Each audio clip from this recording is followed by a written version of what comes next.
quick enough and working again. Melissa.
I've got a couple people who Melissa seems to not be on, not be able to get in.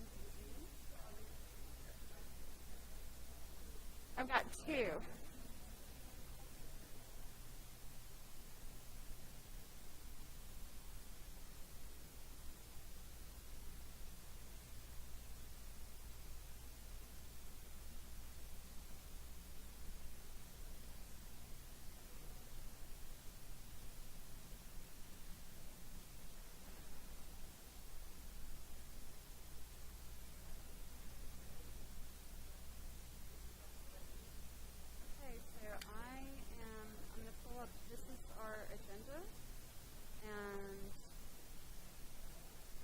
This is the link that we have. Oh, yeah, try clicking on this. I won't let you enter.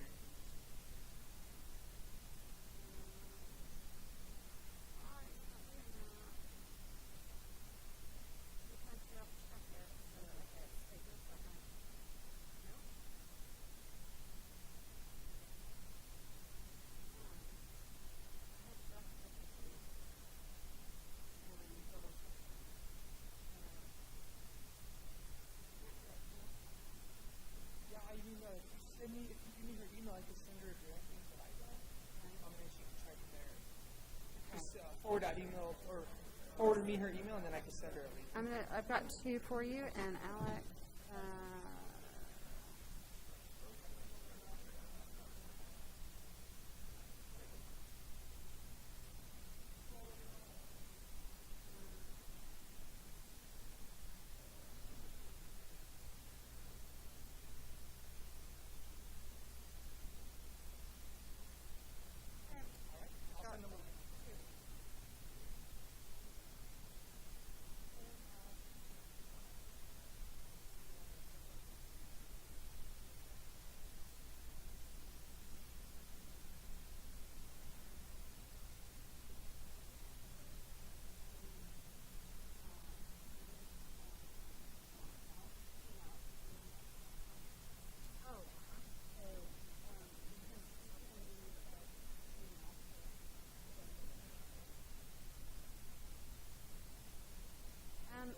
Let me see if I actually have it.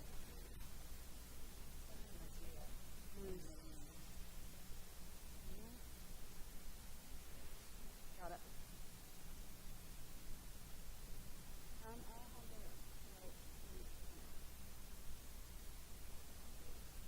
Or Alex.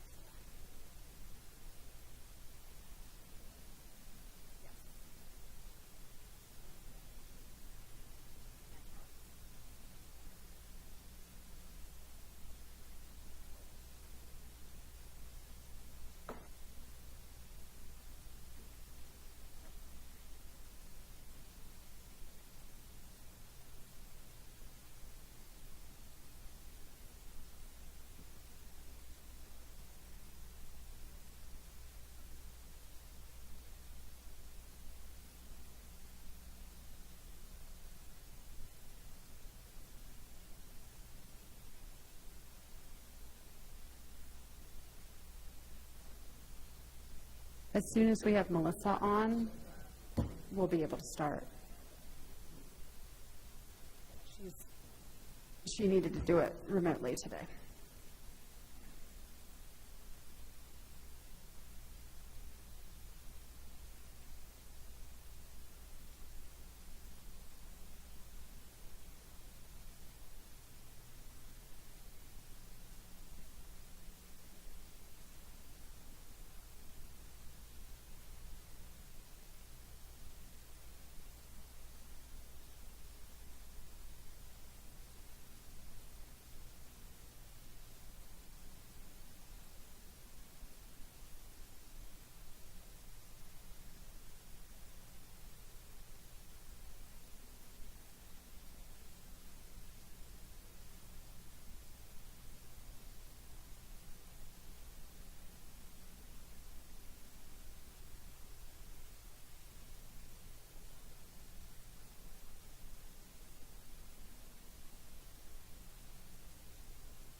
I just let her in now.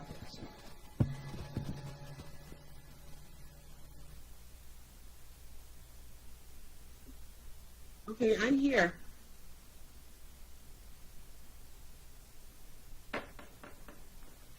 Good evening, everyone, and welcome to this meeting of the Historic Districts Review Board. May we have a roll call, please? Yes, Chair Reed. Here. Okay, Vice Chair Katz. Excuse. Okay, I'm here. Can you all hear me? Yes. Good evening, everyone, and welcome to this meeting of the Historic Districts Review Board. May we have a roll call? Yes, Chair Rios. Yes, Chair Reed. Melissa, Here. I think you're. Vice Chair Katz. Okay, Vice Chair Katz. I think you've got the YouTube video up on your machine, Melissa. Member Beachide. Here. Can you all hear me? Yes. Good evening, everyone, and welcome to this meeting of the Historic Districts Review Board. May we have a roll call? Yes, Chair Rios. Yes, Chair Reed. Excuse me. Carly, Yes. can we take care of that? I Sorry, think you're Vice Chair Katz. Okay, Vice Chair Katz. Sorry everybody. We need to take care of this problem. Okay. Melissa? Okay. Member Beachide. Hold on one second. Let me shut that off. Can you all hear me? Yes. Good evening, everyone. think so. I think we're ready. Okay, Melissa, let's start with Yes. a roll call, please. Thank you. Okay, sorry about that. No problem. Chair Rios, Here. Vice Chair Katz, Excused? Member Beachide, Here.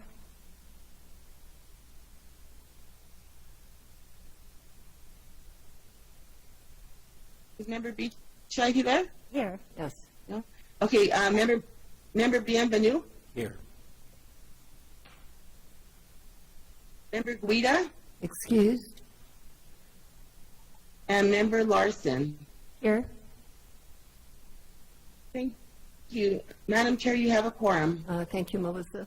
Are there any changes to the agenda, either board members or staff? None from staff. Is there a motion to approve the agenda?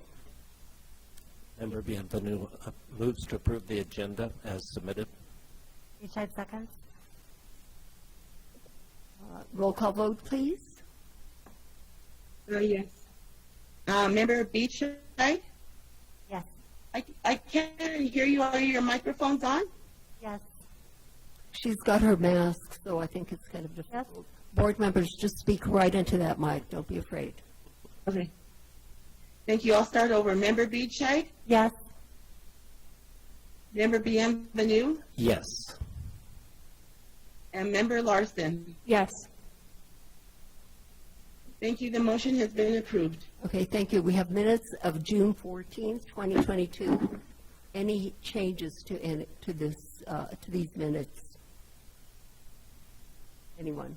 It appears not. I'll entertain a motion to approve. Member Bienvenue moves to approve the minutes as submitted. Larson seconds. Roll call vote, please. Melissa? Yes. Member Beachide, Yes. Member Bienvenue, Yes. Member Larson. Yes. The motion has been approved. Thank you. We have 4 findings of fact and conclusions of law. Any changes to any of these? It appears not. Motion, please. Bien- Beachide moves to approve the findings of fact and conclusions of law. Bienvenue seconds. Roll call vote, please. Member Beachide, Yes. Member Bienvenue, Yes. Member Larson. Yes. The motion has been approved. Thank you very much. Matters from the public. Anyone from the public wishing to speak, not in reference to your case, but about anything else that you might want to inform us of? If so, come forward. It appears not. And anything from staff communications? Yes, ma'am. Thank you, Madam Chair. As this is our first hybrid meeting, thank you all for your patience. I think we had tried, we were working towards the last hearing to have it on YouTube, and we weren't able to do that. So as we get the kinks worked out, your appreciation, or your patience is appreciated, rather. And the other announcement is when you come up to the mic, please be an inch away from that microphone. Otherwise, as you can tell, our stenographer cannot hear you. That's all. Thank you, Carly. We'll go on to old business. We have one case under old business, and I should inform you that if you disagree with the decision that this board makes this evening, you do have the option to appeal.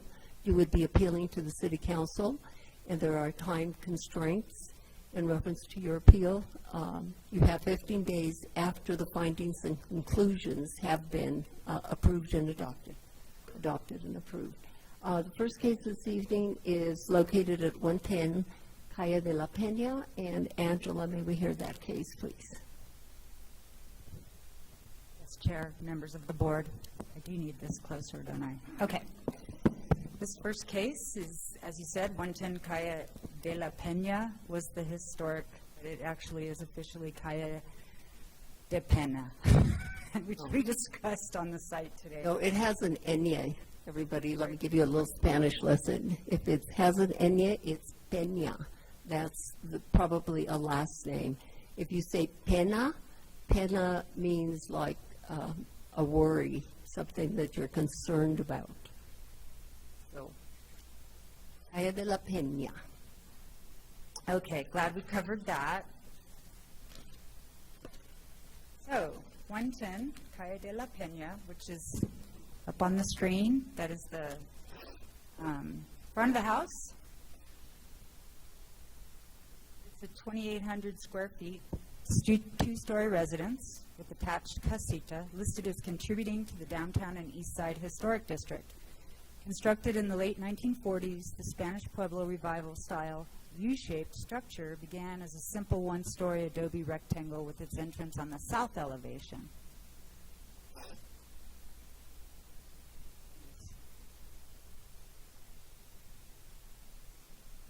Point out that this up on the screen is the south elevation. Whoops. Pardon me. That original south entry portal was infilled around the same time. According to the applicant-provided historical cultural property inventory, the HICP, the building currently consists of 3 separate apartments. Its defining features include its east-facing shallow balcony made of carved wood railing in front of steel casement windows of various sizes and light patterns. Windows are a variety of single-pane fixed, double-pane divided light, steel frame casement windows, and glass block. Its north elevation contains a large plate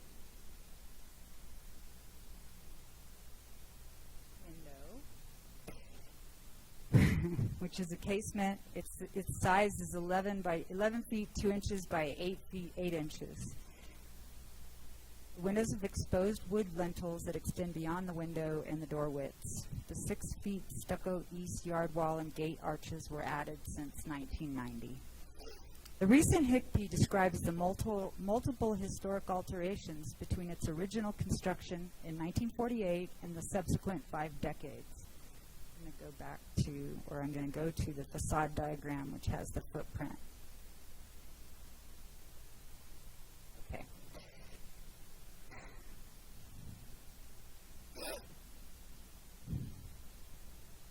The applicant also included a history of the property's original developers and builders and the construction and history of the main building and casita. The developer of the subdivision, now known as Calle La Pena, was H.H. Dorman, who recognized Santa Fe's unique buildings and urban form and was an early advocate of historic preservation in Santa Fe. Per the applicant's background research, many of Dorman's proposals for preservation became part of the 1957 city statute that formed the basis of today's historic preservation code. Notably, the Calle La Pena covenants allowed for only Pueblo or Spanish colonial style. The historic building with its multiple historic alterations contributes to the downtown and east side historic district as the original house in an uncommon cul-de-sac layout development pattern and built originally of adobe in the Spanish Pueblo style architecture. Its additions, including its second story and rear casita, are historical alterations that maintain its historic character and material and represent the accretive development pattern that characterizes owner-built homes in the historic districts that grew and changed to reflect residents' needs. Its historic story includes its various construction methods and materials. Staff recommends that the entire east elevation, which is the facade number 1, be designated primary. That is the east. It's the northeast corner, but that east facade is the front. All in one plane, it shows the historic alterations undertaken over a 50-year time span and retains all original historic steel casement windows, minus the French door up there that's not historic. Its unusual shallow balcony and large zaguan carved wooden door. Staff also recommends the entire north elevation, which is facade number 2, that it be designated primary. This north elevation features the unique enlarged fixed single-plate glass aluminum window that is rare in the downtown and east side historic district. Facade number 1 also contains Page 2. Excuse me.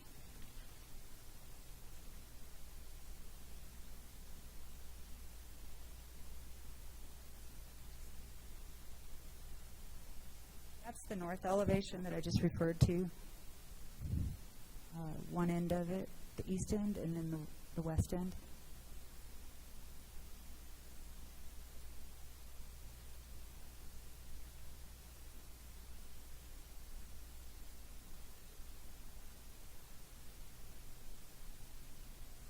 I don't have page 2 of my staff report, but it's very short, and I do want to provide my recommendation based off the facade diagram.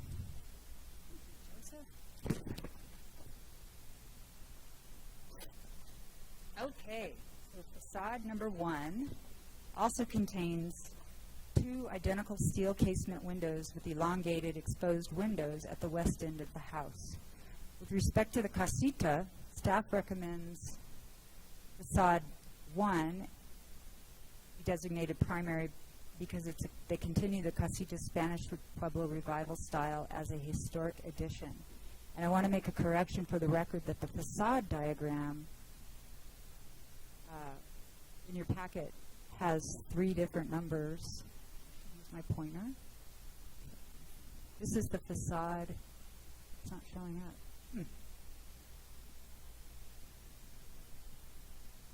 So the mass on the top of the screen is the casita, and the entire front elevation is my recommendation for a primary facade. It includes the portal that extends along that elevation. And with that, I think I conclude my report. Thank you, Angela. A couple of questions. What is the age of the house? The original portions are probably around 1947, 48. So would you say the footprint of the house remains from 1947, 48 to today? The footprint at the original house is that middle mass that's a rectangle that kind of juts out on the south side is the original adobe mass. It was a single-story rectangle. It's there, and it's been surrounded by other historic additions in the 1950s.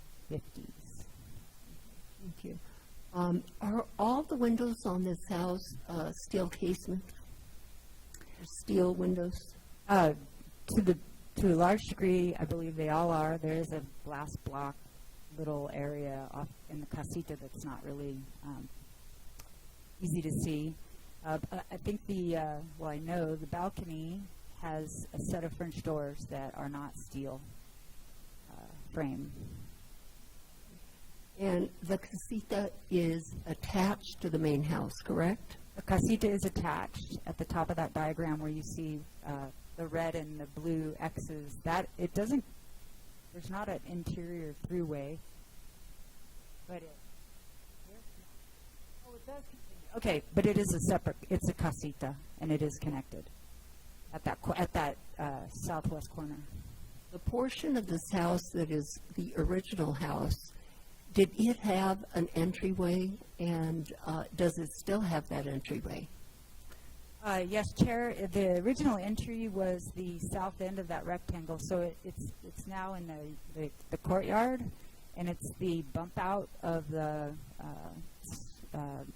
center of that elevation was the entry, and it had a portal, and then the portal was enclosed, and then the entry was once they constructed the 2-story in the front, that's the entry now. So they moved the entry to the east elevation, which you saw today. But you did not feel that should be primary, that portion? No, I did not. Okay. And what about on the north portion, north facade, where you have quite a large picture window? I mean, it is, I don't know if you can get the feel of it when we show it here. It's quite large. I don't believe that you indicated that the north elevation should be primary, correct? Oh, if I didn't, I do include the north elevation in its entirety as primary, including this window. Thank you. Any other clarification questions for? Yes, Member Madam Beach. Chair. Angela, if the casita is attached, it's unclear to me why we're separately designating primary facades on that portion. It's a single building with different functions as far as I can understand. Member Beachhead, so your question is, what, it's one structure? It or- appears that you're treating these as two structures. Is that correct? That's correct. For my purposes of review, I considered them two structures, Even though they're attached? even though they're attached. I guess I don't understand that logic. Okay, well, I think for the purposes of the meeting tonight, we could change the numbers of the facades of the casita to be a continuation of the main house, in which case we would have, I'm recommending facade, primary facade number, that corner, that's the east and the north facades of the house, minus the yard wall as primary. So that's number 1, 2. Let's go back to the facade diagram.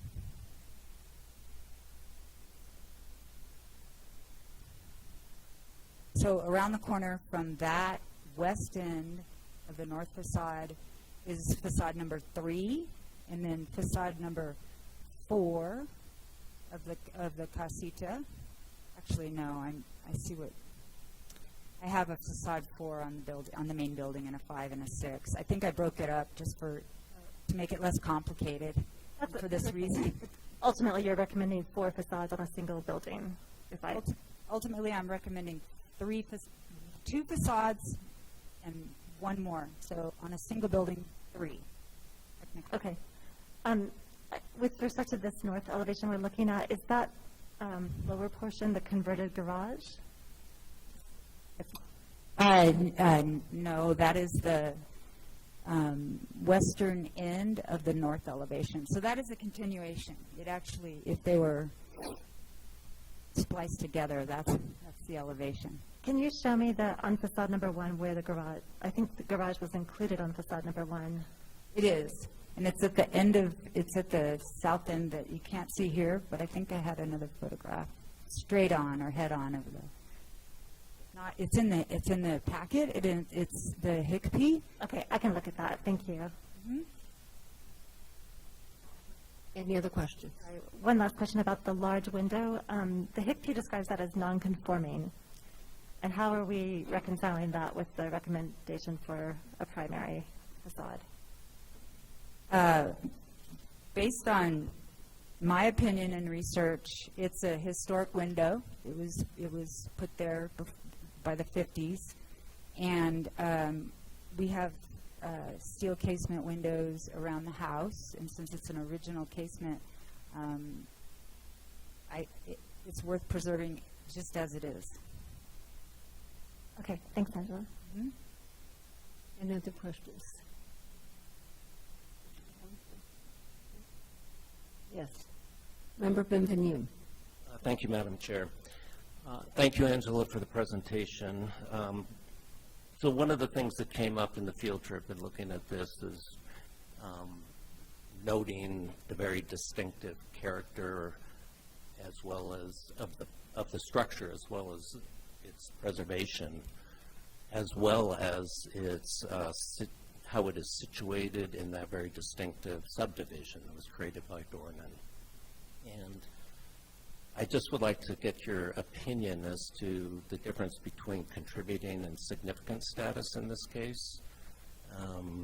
Just reading your report, I just was noting it just now as you were speaking, that you described the original house as being in an uncommon cul-de-sac layout development and built originally of adobe in the Spanish Pueblo-style architecture. And then you go on to say its additions, including its second story and rear casita, are historical alterations that maintain its historic character and material and represent the accretive development pattern that characterizes owner-built homes in the historic districts that grew and changed to reflect residents' needs.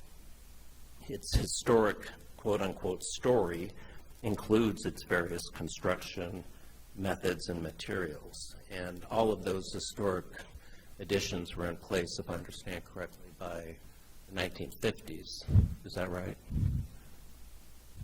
Majority, yes. Were there any that came after that? It came after that. It's there's a balcony or a deck on the south west corner at the top of it's at the end of the building over the garage, and Is that the metal railing? correct. With the, okay. There's a rickety wood staircase, and that's non-historic. Okay, so those Portion. two details. As well as the yard wall. at And the the yard height. wall, of course, along the street. Okay. So just, your description I agreed with when I visited the property, and then I was just comparing that to the definition of significant structure in the code, which is a structure in the district that is approximately 50 years old or older and that embodies distinctive characteristics of a type, period, or method of construction. It must retain a high level of historic integrity, which almost tracks your description of the property. So do you have an opinion as to whether or not this should or should not be considered as a significant structure? Member Bienvenu, yes, I do. And I believe it should be considered a contributing structure versus a significant structure based on the fact that the two definitions for significant, I believe the second one being, associated with somebody prominent in the community, I think it's a tenuous relationship to that particular person. While important, I don't believe that it should be designated significant. And there are some changes that mean that not all of the elevations and facades remain unchanged. Right. They don't remain unchanged from the original structure that was built in 1940 or 1942, but they remain unchanged since they were added in the late 1950s, correct? The changes after that were the roof deck and the railing and the staircase. So there's a portion of it that's definitely not contributing. Okay. I guess I would also quibble with Mr. Gordon also not being significant. He not only was one of the key proponents of the preservation ordinance in 1957, which is contemporaneous with the building and its changes, but he also chaired and was mainly responsible for the 1912 city plan that was basically what started historic preservation and determined Santa Fe style in the city. So I think that's reflected in this building as well. So I'm still not convinced it's not significant, but I appreciate your thoughts. Sure, and just one thought on top of that is that I agree with you. After all, I am an urban planner, and general plans are important. He was one of several of a group that worked on those ideas, and perhaps in the future we talk about the artists that had the colony here, and over time maybe there'll be more importance attached to those homes of folks who helped shape that, if those homes are intrinsically historic and contributing and so forth. So I appreciate your comments.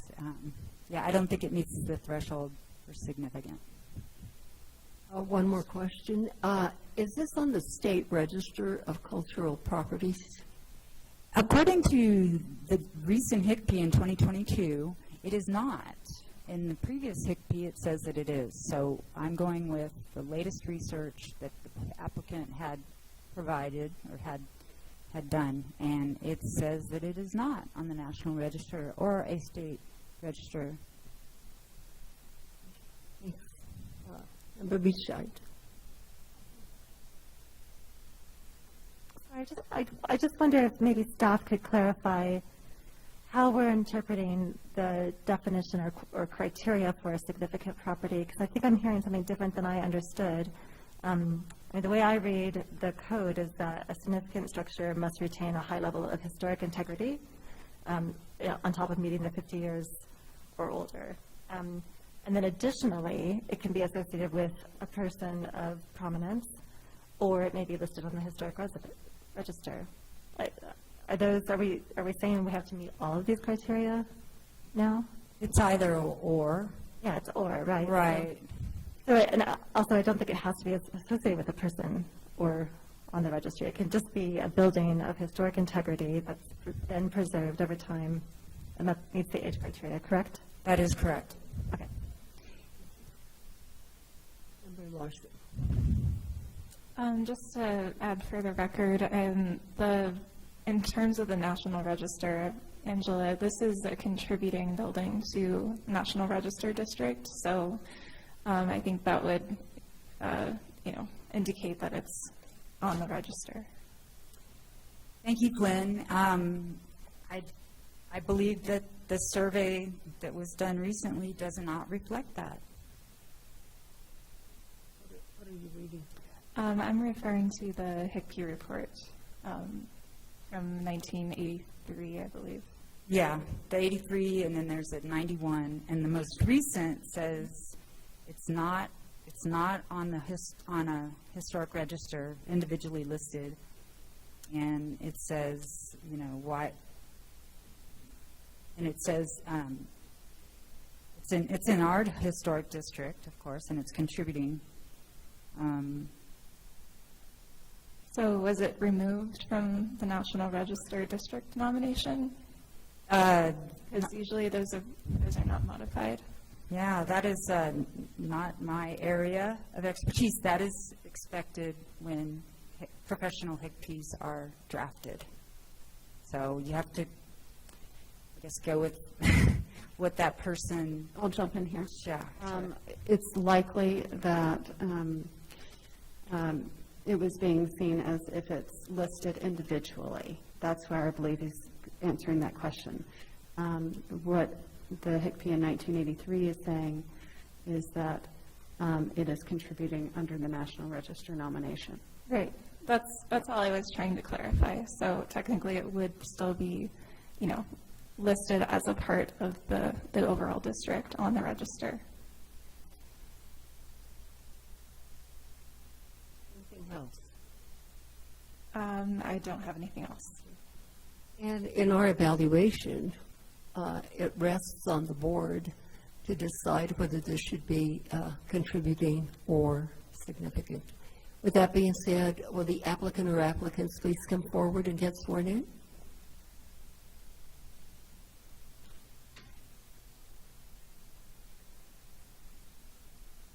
Good evening, Chair Rios, members of the board. My name is Joseph Carnes with Summer Carnes and Associates. I'll be happy to be sworn in if you like. Excuse me, I need to swear you in. Go right ahead. Thank you. Do you swear under the penalty of perjury that the testimony you're about to give is the truth, the whole truth, and nothing but the truth? I do. Thank you. Please state your name and address for the record. Joseph Carnes, 125 Lincoln, Suite 221. Thank you.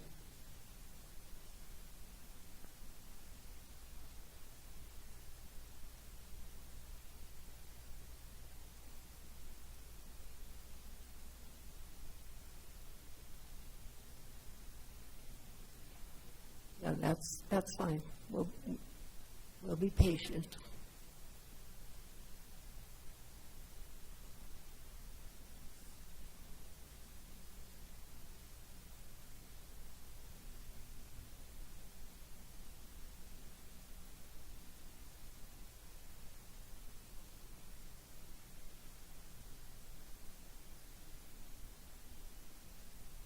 Thank you, Chair Rios. I'm here tonight with Kevin and Lori Scott, the property owners who are present tonight, and Peter Wilson from Wilson Design and Development. I'll do about a 5-minute presentation. Actually, I need to initially address the discussion of a significant versus contributing issue that's come up.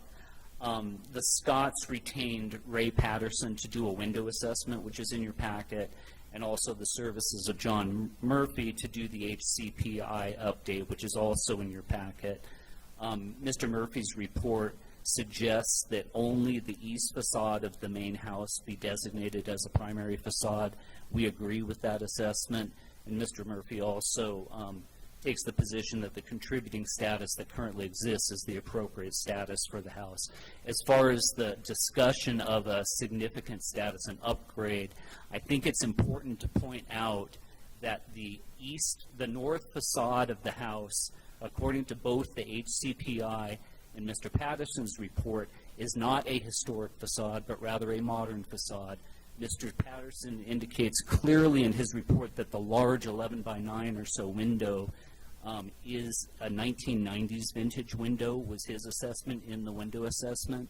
And in his report, Mr. Murphy says he describes the Nathalie Pyle residence at the property from 1969 to 1985, and he states that she may have had the studio room with large north-facing window inserted into the building. What they did was they bumped out the adobe in order to accommodate that large, very heavy, I think it weighs about 800 pounds or so, and Mr. Patterson was very clear that that aluminum and glass window is a modern window. So I think that's important to take into account when looking at the contributing versus significant status of the house. That whole second story was added and is a non-historic addition. With respect to the north facade of the main house and the east side of the casita, we ask that you not designate them as primary because they do not meet the applicable code standard. Angela described in her staff report her criteria with respect to the north facade, which I'm showing here. The only statement of relevance with respect to the standard is, quote, the large fixed single plate glass aluminum window is rare in the district. It's big and it's rare. That's it. That's not enough with respect to your standard. Large size and rarity of a window are not reasons to designate a primary facade, particularly for a window that is non-historic, not on a historic facade, is non-conforming, and is not at all characteristic of the Spanish Pueblo Revival architectural style of the house. Ray Patterson's assessment confirms, as I mentioned, that the window is non-historic. It's a 1990s window, is what he stated in his report. It's also, as I described, not on a historic facade. The second story was added in modern times. It is not historic per Mr. Murphy's HCPI.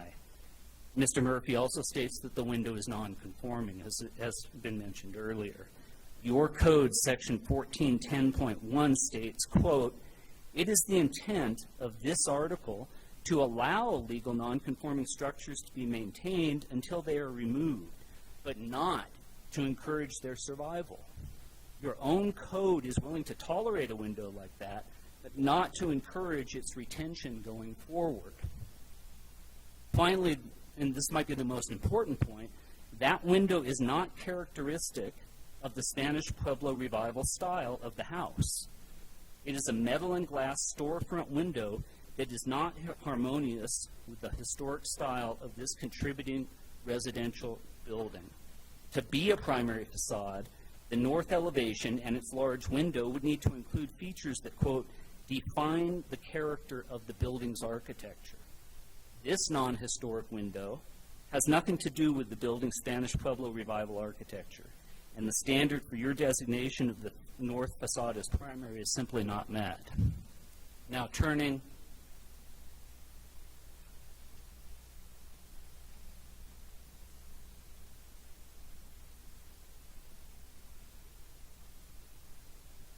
to the interior courtyard, the staff report recommends that facade 1 of the casita, as it's described, be designated primary, quote, because they continue the casita's Spanish Pueblo Revival style as a historic addition. Initially, the casita, as you know from your field trip, faces the interior zaguan and is not publicly visible. Second, as has been discussed, the casita, it's unfortunately named because it's attached to the main house, but it's part of the main house. It's connected both on the interior and the exterior, and is not a detached building that would typically have its own primary facade.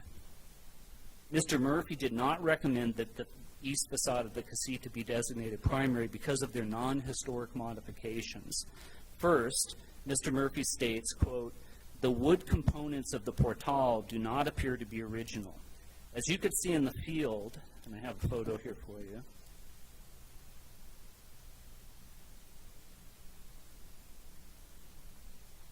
as you could see in the field, on your field trip, the wood the beams and corbels are modern kiln-dried, machine-surface timbers, not the historic rough-hewn wood that is typical in the district. And this portal is not historic. In addition, the north facade has a non-historic addition.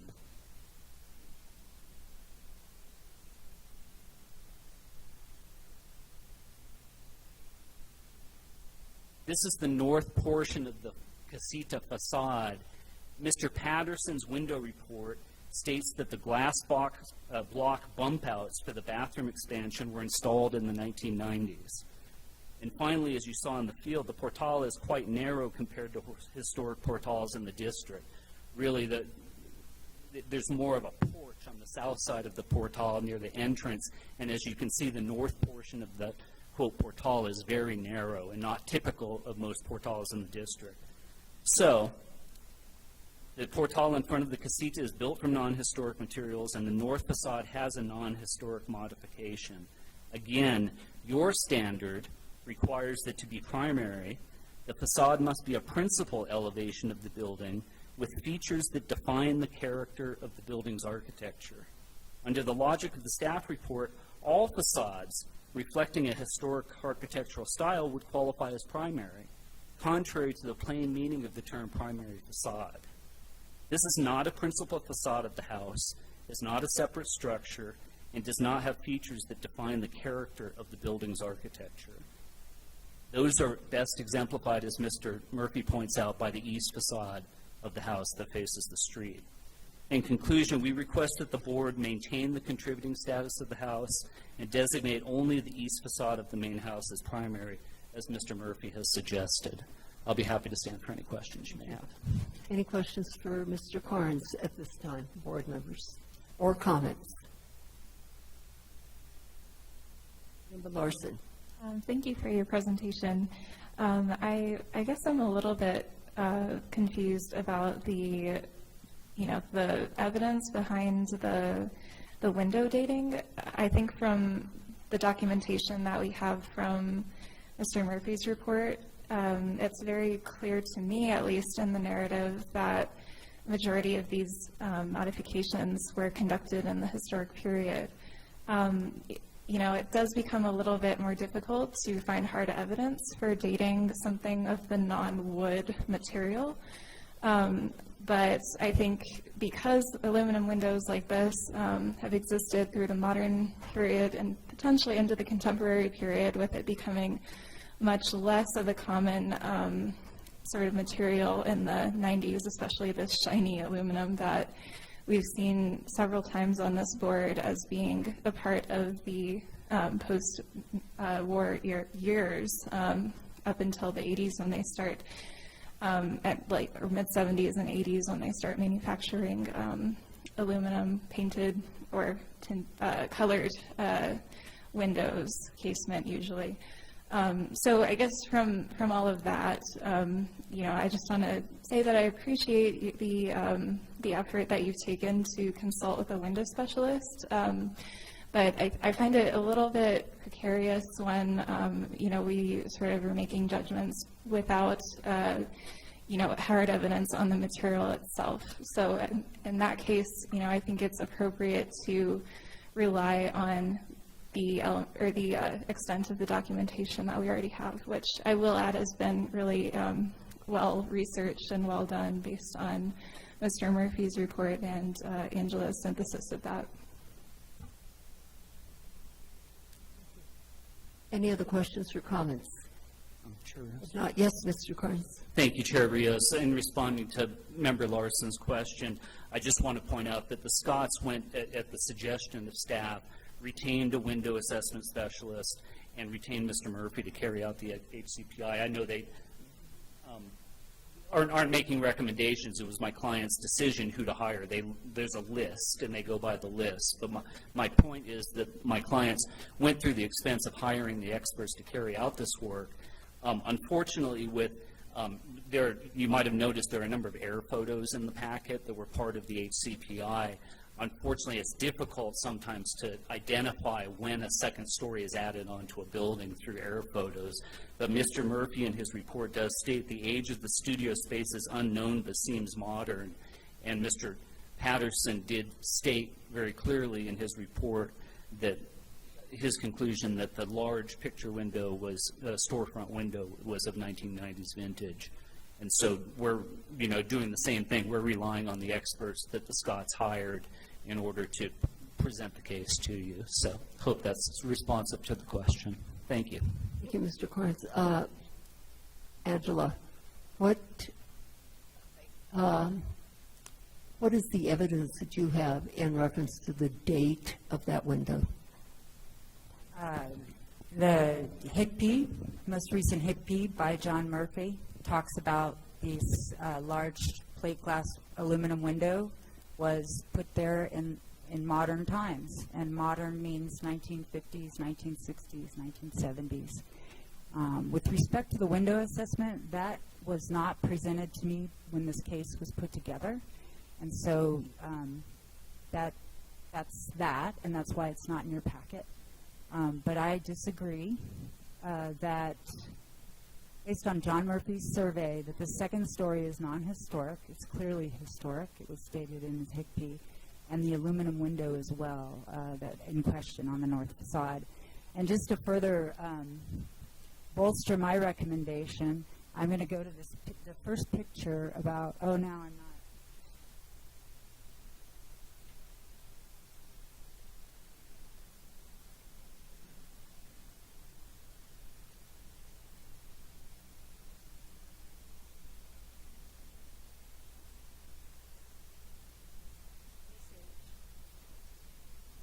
Okay, just want to point out, I'll go back to the picture of the house, and that's the east and north corner, showing both the first and second facades, which I'm recommending primary.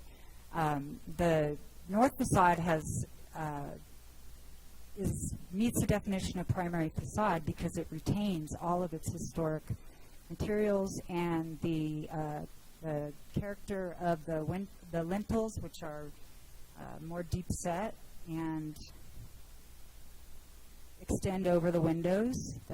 That's character defining. And the pattern of the steel windows match the front of the house in terms of symmetry. And I think that's just what I wanted to point out, but that be very clear that the second story, as well as the entire north facade, is historic. Thank you, Angela. And I guess you and Mr. Carnes are both relying on John Murphy's evaluation, but it seems like there's a different interpretation in reference to modern times. He's indicating he felt it was 1990s, and you're indicating 1950s. And the definition of modern includes 1950s, and I conclude that John Murphy, using the word modern, understands that and did not state it was from 1990. It was never stated anywhere that No. it was 1990s. No. Okay. Thank you. Any other questions or comments at this time? If not, I'm going to ask for public comment. Anyone from the public wishing to comment, please come forward and get sworn in.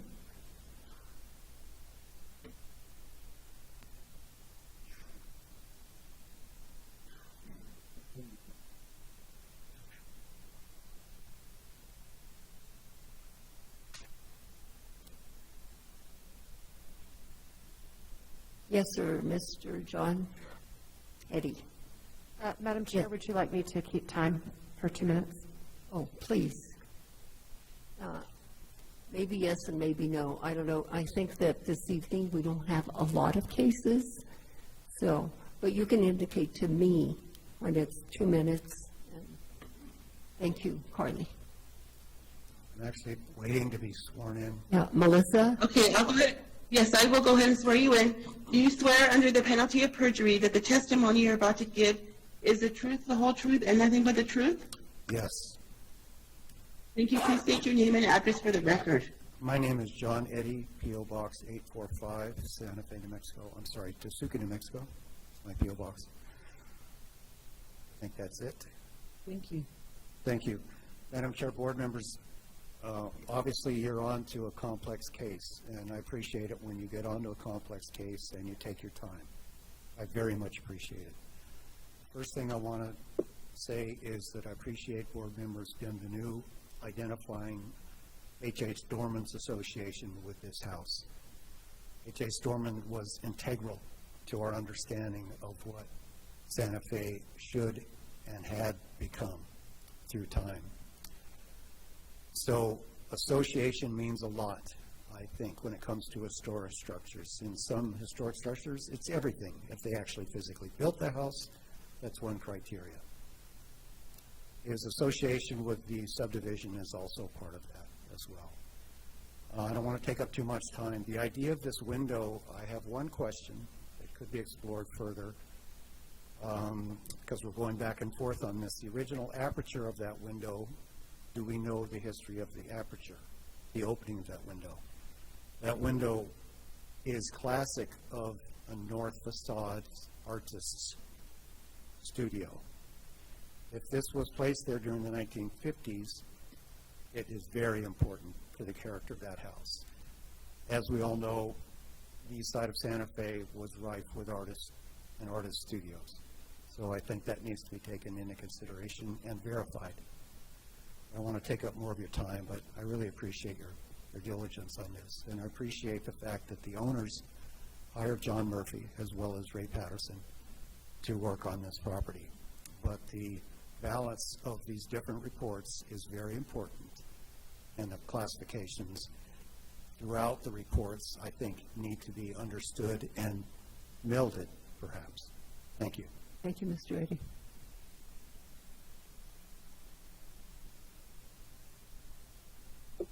Melissa, we have another Hello, gentleman. Hi. Do you swear under the penalty of perjury that the testimony you're about to give is the truth, the whole truth, and nothing but the truth? I do. Thank you. Please state your name and address for the record. My name is Gary Kaplan. My address is 109 Calle de la Peña. So my residence is the house immediately north of the house that we're talking about. My sister and brother-in-law occupied that house starting in the mid-'80s. And I've probably spent more time, thousands of hours in that house, I'm sure than any living person at this point.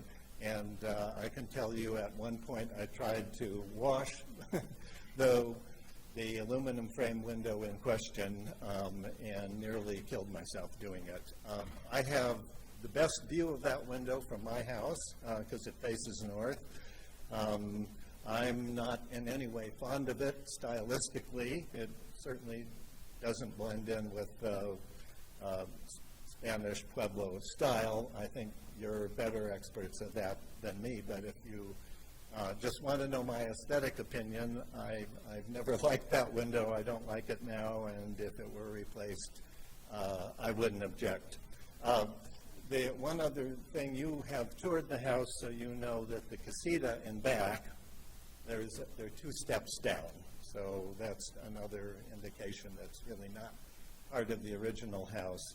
And in fact, there's a bedroom that is 2 steps up from the casita, and that bathroom that's 2 steps down is designed to service that's really a guest bedroom, and that bathroom was created, I think, around the year 2000, maybe a few years before. So if you have some questions about rumor and gossip about the structure, I may be able to answer it, but that's all I wanted to say. Okay, don't leave the podium. I do have a question for you. So what is the date for your evaluation of the picture window? Well, I'm not an expert. My sister and brother-in-law purchased the house in 1983. Now, they may have replaced the pane, but that window was there when... Was already there. Okay. I have no idea how long it was there before. Thank you, and thank you for your testimony. Any questions for Mr. Kaplan? It appears not. Thank you. Anyone else wishing to speak, come forward.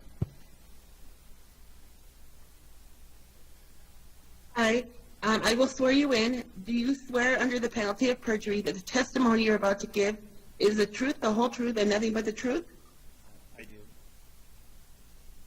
do. Please state your name and address for the record. My name is Kevin Scott. My address is 533 Agua Fria Street, Santa Fe. I'm not sure that your microphone is on. Oh, I'm sorry. Is that better? Okay, I'm sorry. My name is Kevin Scott. My address is 533 Agua Fria Street in Santa Fe, New Mexico.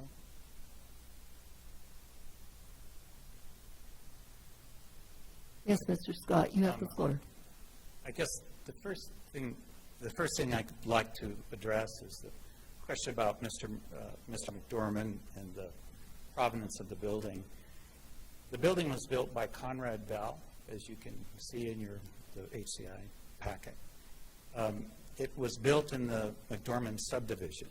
So in a sense, virtually every house on that street and every house on a number of streets, since in the report, I guess, as I provided it to Angela, and a number of streets were McDormand subdivisions. You'll find McDormand subdivisions throughout the east side, and as I mentioned, every lot in that cul-de-sac, all of Calle La Peña, is associated or has in common, they are part of a McDormand subdivision. The house itself has no connection to Mr. McDormand, other than the fact that Conrad Bell, other than the fact that he platted the subdivision. So I just wanted to clarify that. On the storefront window, I would point out that the window report for Mr. Patterson clearly states the aluminum mill finish the storefront window is a non-historic storefront window. So I don't think there's any, I know we're discussing modern or the meaning of modern. I would read to you from just a few things from John Murphy's report. When he talks about the two-story or the double interior a room that has a storefront window, taller, almost double height volume, punched with a huge non-conforming fixed window made of extruded aluminum, by its location and position, suggests it brought natural light into an artist's studio. Now there was a gentleman here earlier who pointed this out, that this was an artist's studio, probably, in all likelihood, and that was what resulted in this window. I think John Murphy made that same point that we heard just earlier by the gentleman who spoke ahead of me. In addition, its thicker adobe walls are thicker than the adjacent rooms to the west. The age of the studio space is unknown, but seems modern. Now, there seems to be a little bit of discussion about what Mr. Murphy believes is modern. But I think the point about the artist studio is an important one, because if we look later in his report, when he talks about the owners of this building, he talks about Nathalie Pyle. And Nathalie Pyle, who purchased the property in 1969, is noted, who was an heiress and also a sculptor. He states, Pyle is described in one account as a sculptor. It's not hard to imagine with that pursuit and her wealth, she may have had the studio room with a large north-facing window inserted into the building. Now, if you look at the aerials, what you'll see is that that portion, that double-story building, first appears in 1978. It didn't appear in the earlier aerials, is not in the earlier aerials, which is part of what, discussing this with John, what he based this upon. His belief is that the two-story or the double height room addition was built by Nathalie Pyle for some of the same reasons that the gentleman before mentioned. She was a sculptor, she wanted studio space. So I think it's fair to say there is not complete agreement between Mr. Patterson, who states it's non-historic, and Mr. Murphy. But there is agreement on both of them that this is a modern extruded aluminum storefront window. I think it's worth pointing out, if you are familiar with these, the window probably weighs 700-800 pounds. It requires a crane, a fairly specialized crane, to keep it vertical to insert this type of window into the building. I would suggest that if you drove down Cerritos Boulevard and you saw that there's a Jiffy Lube, there's probably a dozen different businesses that will have this same type of storefront window. Now, I think that Mr. Murphy's evaluation of the space and the window based on the aerials, and specifically the aerial from 1978, and the ownership of the sculptor who had not just the motivation, but had the resources to do this kind of double height, double adobe project and a storefront window that's a substantial expense and technical challenge to install. So we are relying, and we do rely upon Mr. Murphy's report, and I think that's kind of the basis of what Mr. Carnes has been presenting. So I just wanted to reference this report for you. Thank you. Thank you very much. Thank you, Mr. Scott, and I thank all of you that have commented this evening. Anyone else wishing to comment on this case? Madam Chair, Stephanie Benenato is in the Zoom room as an attendee with her hand up. Okay. Would you swear her in? I believe Alex needs to move her over as a participant, and then I can swear her in. Stephanie? She's in. Okay, thank you. Stephanie, you're muted. Please unmute. Do you swear under the penalty of perjury that the testimony you're about to give is the truth, the whole truth, and nothing but the truth? Stephanie?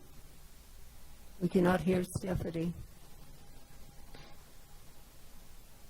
She's unmuted. She might be having some microphone issues.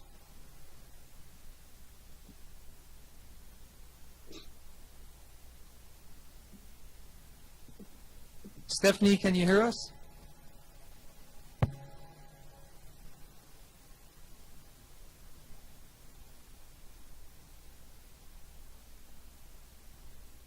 think there were problems last time, but for anyone that Well, we was- hear Melissa just fine. Right, exactly. So do you think perhaps it's her equipment? It could possibly be. Stephanie, can you try unmuting one more time? You're muted, Stephanie.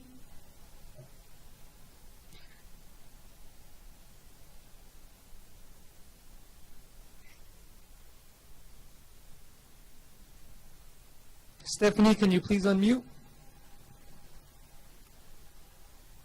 Your microphone's not on, Stephanie. You're muted. I wonder if she can hear us. And she must have something faulty. Madam Chair, I think I heard a little something.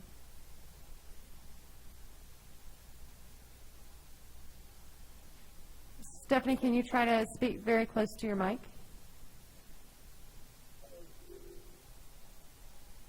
Can you hear me now? Yes. Yes. Okay, finally. Okay.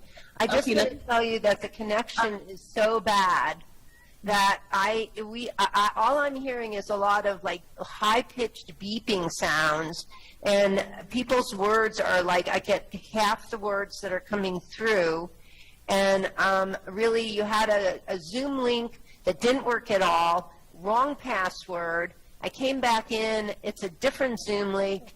It's very, very poor. And I just want to let you know that, because I don't feel like I can really participate in this meeting because the connection and your words, all your words except Melissa's. Melissa's is the only voice that comes through loud and clear. So I'm just letting you know that there's really a lot of technical problems. Okay. Thank you. Thank you. And the IT person is listening as well. So, so Stephanie, I think you need to get sworn in by Melissa. Okay, I can't even hear you, Cecilia. Like, you break up when you're talking. I can't hear anything anybody has said except Melissa. That's it when I'm on the Zoom call. So trying to participate is really... Okay, well, you do need to get sworn in. You will be able to hear Melissa, and we'll listen to your comments. Thank you.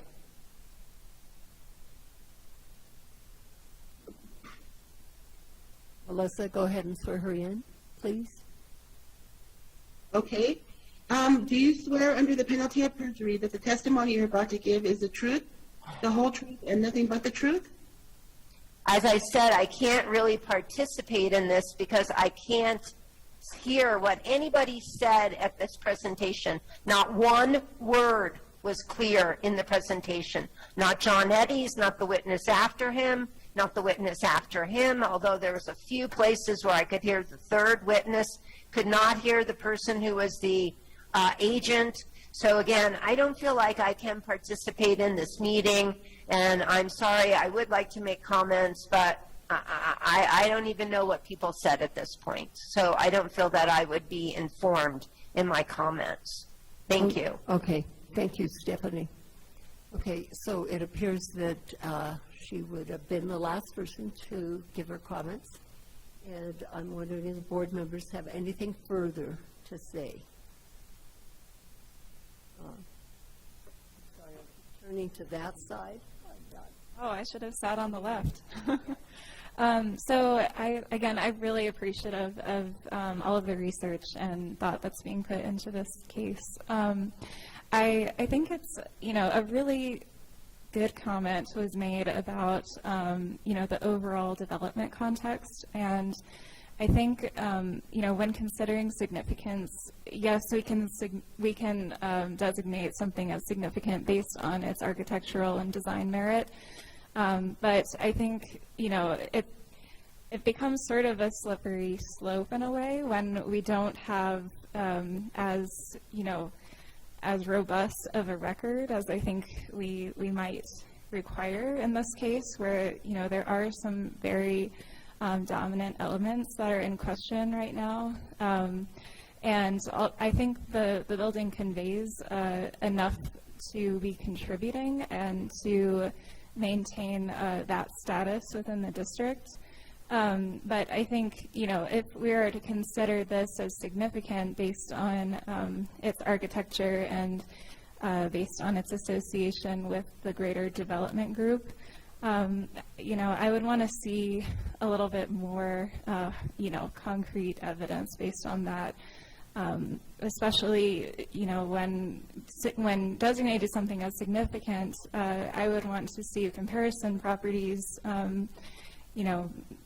that are also associated with this development, the Dorman subdivision, and make a determination based on, is this home one of the only of that subdivision that retains integrity? What is the number of other significant properties within that subdivision? So based on that, I think it's, appropriate to maintain the status as contributing. I think there is too wide of a context here, and maybe too vague of associations for it to be standalone significant. Thanks. Thank you, Member Larson. I do want to remind the board that if you were going the route of significant, all facades would be primary. So that's something else to think about. Member Bienvenu. Chair.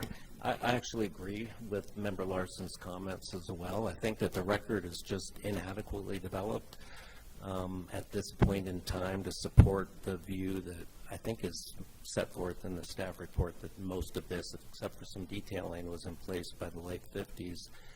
I think the record is not clear on this actual point, but it seems to me most likely that the studio addition was after 1969. It just makes sense with the history of the property that it was when an artist moved into the property that would have been built. It was clearly added at some point. So that being a very critical feature of the ensemble that this structure presents, and if that's non-historic, which I think is actually likely in this case, or barely historic, and also quite a change to what was there before, I do think that not only that would mean that this structure as a whole would not qualify as significant, but that facade probably would not, in my mind, qualify as primary either. So those are my comments. If there's nothing further, board members, I will entertain a motion.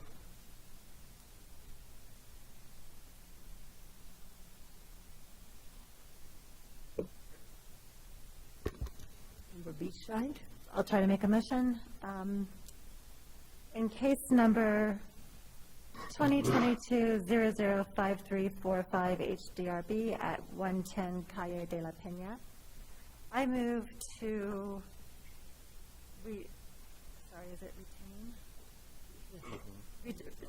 retain the current status of the houses contributing, designating only the east facade number 1 as primary.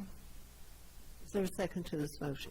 Larson will second with a friendly amendment, with the reasoning being our discussion with the lack of evidence for the other elevations being the reason for facade 1. Thank you. I should have clarified. I accept that as friendly, and maybe just add that the number of references in the John Murphy Hickey report, the most recent one, to sort of modern, non-conforming, non-historic, or unknown dates contribute to the restriction of the primary facade to just that of the east as recommended in that report. Thank you. Roll call vote, please. Member Beachside? Yes. Member Bienvenue? Yes. Member Larson? Yes. The motion has been approved. Thank you very much, and thank you all. We're going to move on to new business, and the first case under new business is located at 133 West Water. This is a non-contributing building. And this is Carly's case. And thank you, gentlemen, for taking your conversation to the hall.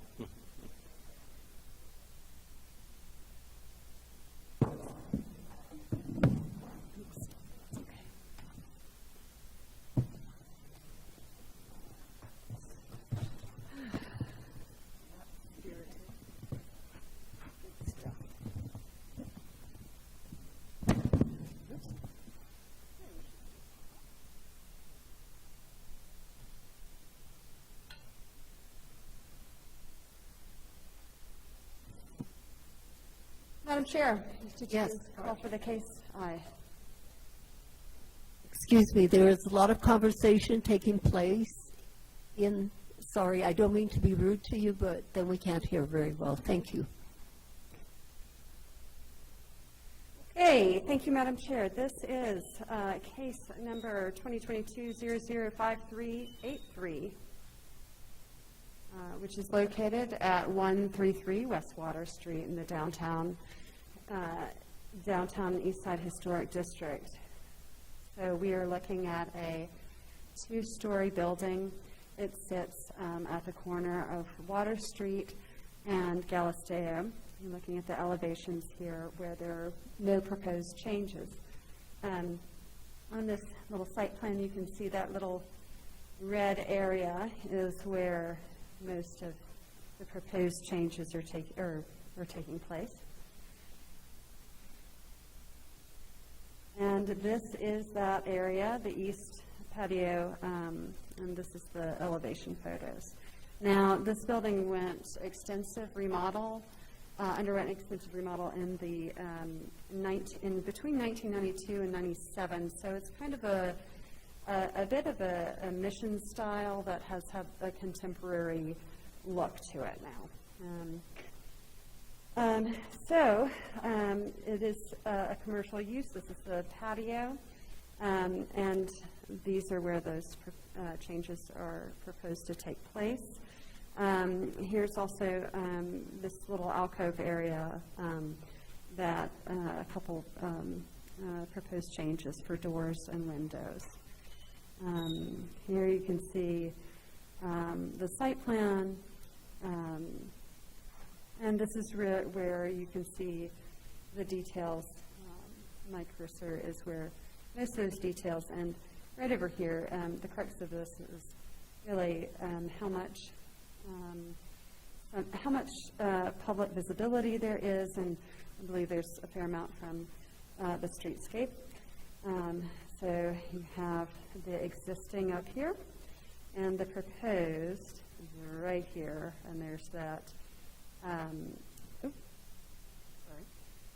multifold glass doors with transom windows. Here are the proposed elevation. The other proposed elevations are for no change, so they're not included in this presentation here. And you can see this is the multifold doors, transom windows. There's a counter here being proposed, and then the change to the garage doors here.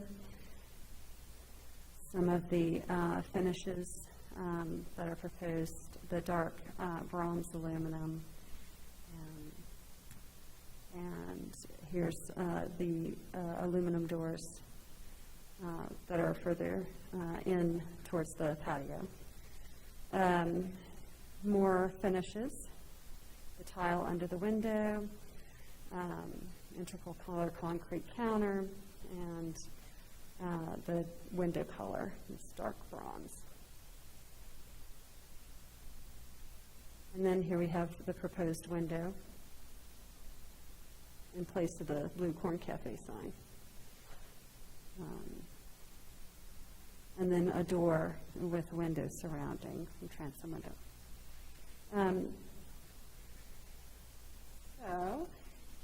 With that, staff recommends approval of the proposed project, finding that it complies to 14-5.2D and then 14-5.2E for the downtown east side. And that concludes the presentation. Harley, would you describe the public visibility of these proposed changes? So the aluminum, the overhead doors, here I'll go back to the slide. These doors on the right, there's not hardly any visibility to that. What you would see is so you can see the car on the far left there. And so if you're across the street, you can definitely see a little bit of what's there. Even a view from Google Maps, you can see kind of the umbrellas that would obscure some of the video, those bifolding doors. So you would see this portion over at the left of this east elevation. Some of it, yes. Thank you, Carly. Any other questions for Carly, board members? Appears not. Will the applicant or applicants please come forward and get sworn in?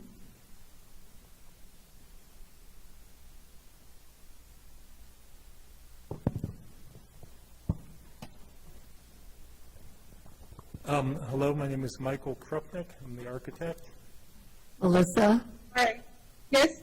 Do you swear under the penalty of perjury that the testimony you're about to give is the truth, the whole truth, and nothing but the truth? Yes. Please state your name and address for the record. Michael Krupnick, 1112 South Luna Circle, Santa Fe, 87501. Thank you. Yes, sir, you have the floor. It's going to be, we're presenting Boxcar, which is a sports bar, to be moving into the previously Blue Corn Cafe. I agree that the building is not very contributing and that our modifications are pretty minor. One issue that I did see today was the overhead garage doors. There is a structural issue, and our doors can only be 8 feet tall instead of the height that they're drawn. I think they're drawn at 9 feet. So that would be helpful if we could get that approved in this meeting. And I think that's it, unless there's any questions. Any questions for the applicant? It appears not. Anyone from the public wishing to speak on this particular project? It appears not, so I will entertain a motion. Member Benjamin? To make a motion.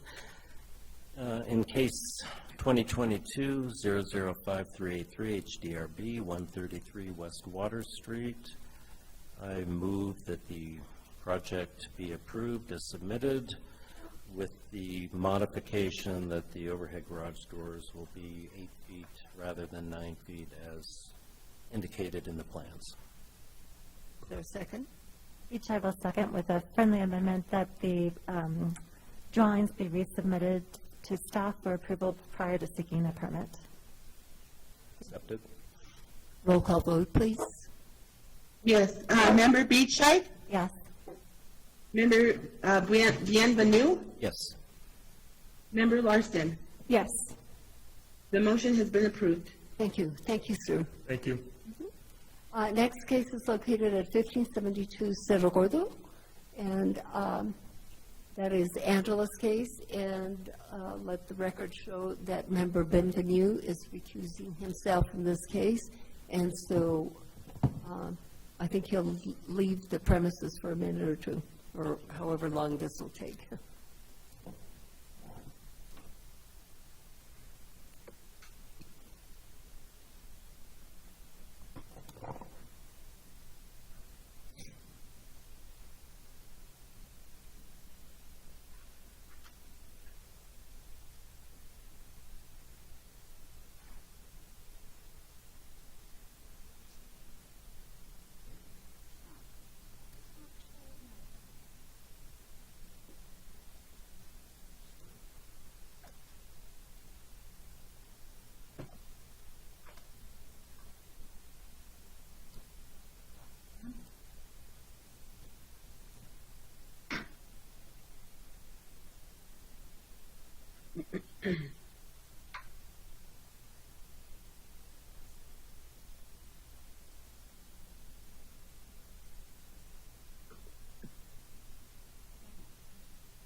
This case, located at 1572 Cerro Gordo, is a proposal for a solar carport, freestanding.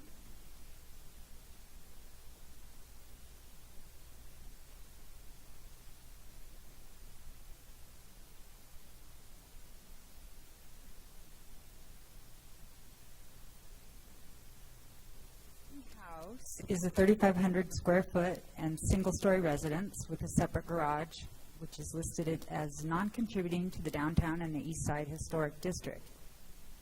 The main house was built in 2000. It's a proto-modernistic passive solar structure with Pueblo Revival style features, including parapets and canales. The roofs are low-pitched shed, only visible from the south. The applicant proposes to construct a close to 400 square feet. I believe that might be corrected by the applicant. 14 by 32 feet freestanding wooden carport structure. So on this site plan, the red box is where the carport is proposed.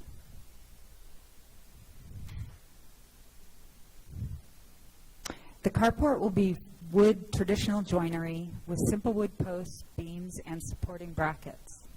18 solar photovoltaic panels will be mounted on the roof facing the south. Carport's height ranges from 9 feet 2 inches on its south end to 12 feet 11 inches on its north elevation, which is within the maximum allowable height of 19 feet 10 inches for structures in this streetscape. The roof slope is 3 feet rise over 12 feet length photovoltaic panels. The proposed carport is sited, I'll go back to that. That's the best view of it. The proposed carport is sited east of and between the house and garage to screen it from the north at Saragordo Road. Carport's pitch and solar panels are oriented to the south toward the canyon. The stucco color of the house and garage is a mix of brown and terracotta. The carport wood color will be Douglas fir with a translucent natural finish that allows the natural color, grain, and character of the wood to show through. To be clear, there's no stucco on this carport structure. Wood will match existing at the house. So just quickly going through the slides. That's your east elevation.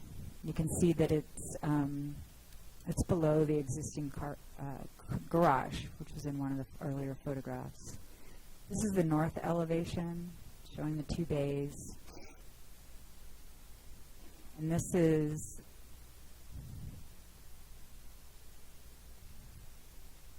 would be the south elevation, because it's sloped towards the south, and that's where the sun is. And this is it's kind of a section, but it's actually the east, I want to say, elevation of the garage. With that,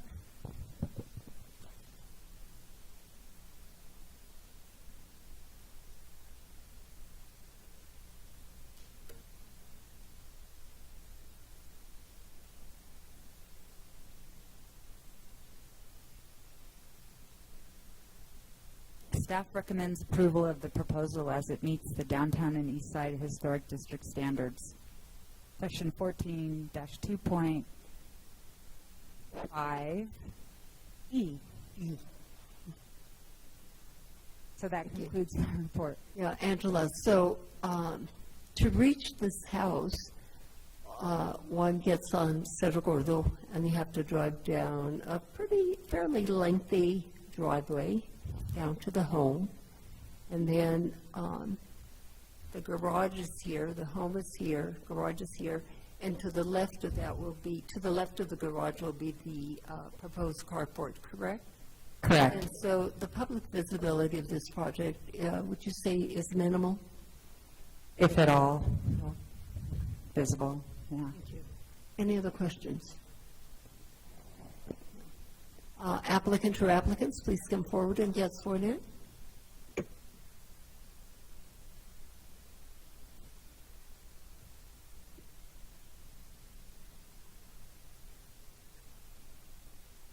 Hi, do you swear under the penalty of perjury that the testimony you're about to give is the truth, the whole truth, and nothing but the truth?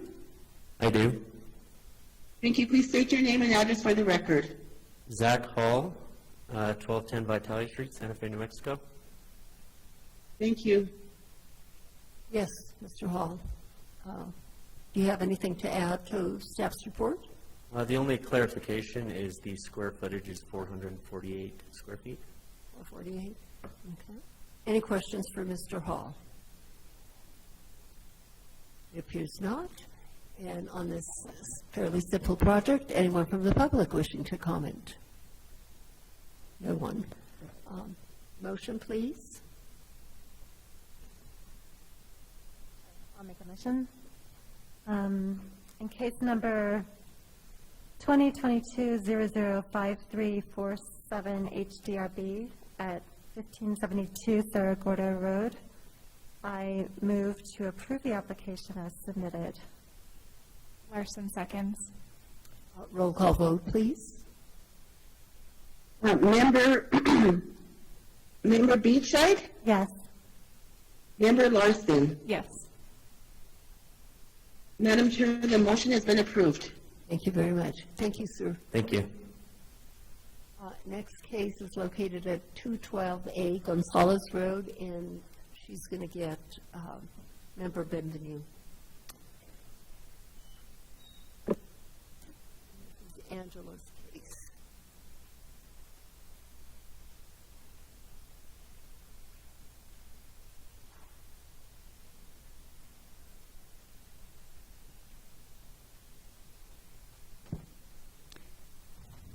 Thank you, Chair. Moving on to 212A Gonzalez Road. To be clear, this house is located off Lorenzo Lane, which runs to the east of Gonzalez Road. This is a site plan. This property is about a 1,400 square feet, single-story building believed to have started as an adobe rectangle between 1945, when the lot was purchased, and 1951, based on its first appearance on a 1951 aerial photograph. It can best be described as Santa Fe style vernacular style, consisting of 5 flat-roofed stuccoed masses, a traditional portal at its southeast entry, blended with a variety of mid-century steel casement window and a metal overhang corner porch with a white metal curlicue post on its east elevation. The house features rounded edges and corners and a south portal with wood lintels, typical of Santa Fe style. The portal has unique curved stucco, back to this one, supporting beams or columns that convey a buttressed effect.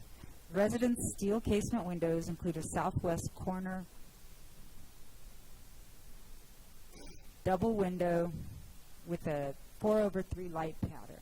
4/3 light pattern. There's 4 small square panes over 3 larger panes. The center being the largest with the fixed pane.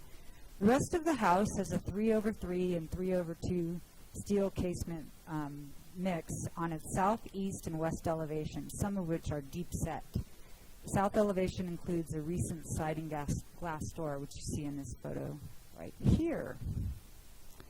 Per the city's GIS map, it is designated contributing to the downtown and east side historic district. It was assigned to the 212A Gonzalez Road address. As mentioned, the house is located 3/4 of a mile east from Gonzalez Road on Lorenzo Lane, in an area where most of the houses were previously addressed on Lorenzo Lane. Most of them were subdivided by the same family. Historical building and permit records for this house and others adjacent to it are limited. No previous case files for this address are found in historic preservation files.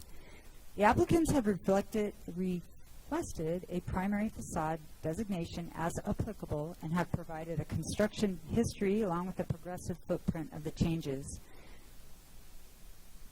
I'm going to go to the facade diagram. The original portion is in the center. It's a rectangular, that center rectangle is the original building. It's made out of double adobe. And then the 2 wings on the east and the west ends were added as the family grew. And the rear was added, I believe, in 1960. In typical vernacular manner, the family added rooms as their needs grew. While the house has changed with multiple additions, most of the changes are historic, excluding the sliding glass door and the aluminum window on the north elevation. I showed you that back elevation. That's the rear of the house, the north elevation. It retains original and historical material and features that comprise a hand-built house that developed over decades with different styles and materials. Its accretion pattern typifies Santa Fe style vernacular buildings of its era. Staff recommends the historic status of the structure remain contributing per 14-5.2C, designation of significant and contributing structures. If the board agrees that the historic status remains contributing, staff recommends that the south elevation, facades 1 and 2, and the east elevation facade number 3 be designated as primary, excluding the sliding glass door on facade number 1. And that concludes my report. Thank you, Angela. Any questions for Angela? None. Oh, yes. Member Bichai. Thank you, Madam Chair. And just to clarify, Angela, are we hearing this as a status case where we can downgrade to non-contributing, or is this just a primary facade designation? This is a primary facade designation. Thank you. Will the applicant or applicants please come forward and get sworn in? Are they present? Where'd they go? Were they here just a minute ago? They were here earlier. I saw. Are you ready? I saw two guys get up and leave a minute ago. John Eddie's going to go look for them. The applicant is Raja Bose, and they were here.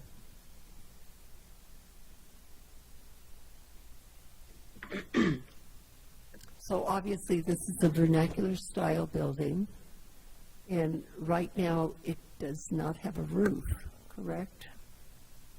That is correct.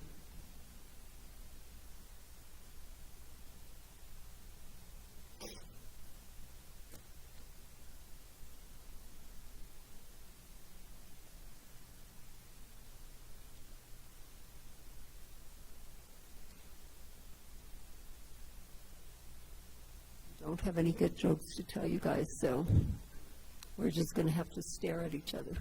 Nothing, John? Okay, well, is there a motion to postpone this case to the end of the agenda? BJI will move to postpone case 2022-005348 HDRB at 212A Gonzales Road until after the next case at the end of the agenda. Larson seconds. Thank you. Roll call vote, please. Member Bichai? Yes. Yes. Member Bienvenue? Yes. Member Larson? Yes.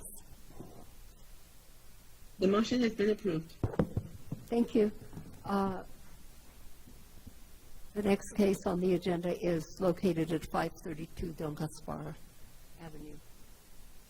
And this will be presented to us by Carly. Thank you, Madam Chair. My screen just went black, so I'll be looking at the screens up there. We are looking at 532 Don Caspar Avenue, the Don Caspar Area Historic District. You'll see it's prominently on the corner of Don Caspar Avenue and West Santa Fe Avenue. Here are a couple photographs of the east and south elevation. This is a single-family craftsman bungalow residence listed as contributing to the downtown East Side Historic District. And it was built in 1928 and as documented as the Tyler Drugstore, and that is on one of the Sanborn maps in your packet. It does have a detached garage that was designated contributing. And in 2000, the HDRP approved a proposal to remodel the garage.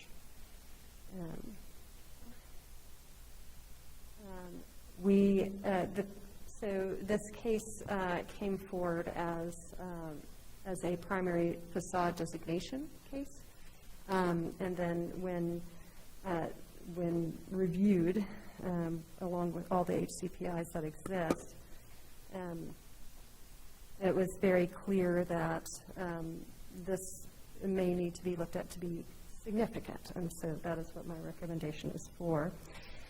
Although I have included some primary facade recommendations if the board decides to go with contributing. Now, this is the case of the twins, as I like to call it, because from the front, if you can see just this little area right here to the right, that is its twin. That is 528 Don Gaspar Avenue, and I've also included that HCPI in your packet. It was listed as, it is listed as significant. So the main house is mostly square footprint. It faces Don Gaspar Avenue. It's red brick. It has its projecting pitched cross gable hipped roof with metal tiles. You can see the back here is likely a different porch than it once used to be, just simply as the footprint has changed from what the Stanford Map show, and this is the 1971 update of the 1930 Stanford Map. Here are a couple of photographs, one from 1982 and one from 1995. You can see it's brick columns along the front, original doors and windows. It does have a wood ramp on the front, a little bit of a HVAC unit hanging out of the front window there. Here's the site plan. And you can see where the canopy, the portal canopy is. And then there's the single-story garage. It does have two chimneys on it, on the north and the south end, and a bay window on that south side. The windows are an arrangement of mostly with concrete sills, wood framed, double hung. There are some fixed windows. The upper lights are surrounded by wood shingles. Let me go ahead and go to the elevations. Here's that front elevation. Oh, I'm sorry. Did I say two chimneys? We clearly have three. Okay, so the 1982 HICP documents this structure as contributing. The 1995 HICP shows it as significant. But of course, the 1982 survey is what we go with, because that was right before the National Register nomination was written for the Don Gaspar Historic District, is how it's listed there. And really, that National Register nomination names it as the Don Gaspar Historic District because Don Gaspar encompasses the different variety of very well-preserved houses of the different architectural types that are within the district. Being that this is in excellent condition and the complete twin of its neighbor, that's why I'm recommending it as significant. The other HICP doesn't really give many other reasons, and the National Register nomination only gives a name for the other house of its contributor. There's very little information to be found on that one name. But that said, that's the reasoning for this, this house being made significant. Now, that is per Chapter 14-5.2, the designation of significant and contributing structures. Now, if the HDRB designates this historic status as contributing, then staff recommends that the east and south elevations are as primary due to the unique architectural features that are found on both sides. It's hard to not recommend it all, but the logic there, and that's why the recommendation is for significant. But it's whenever we're looking at primaries, designating the whole house often creates lots of problems, and that's the only reason to not designate the others as primaries.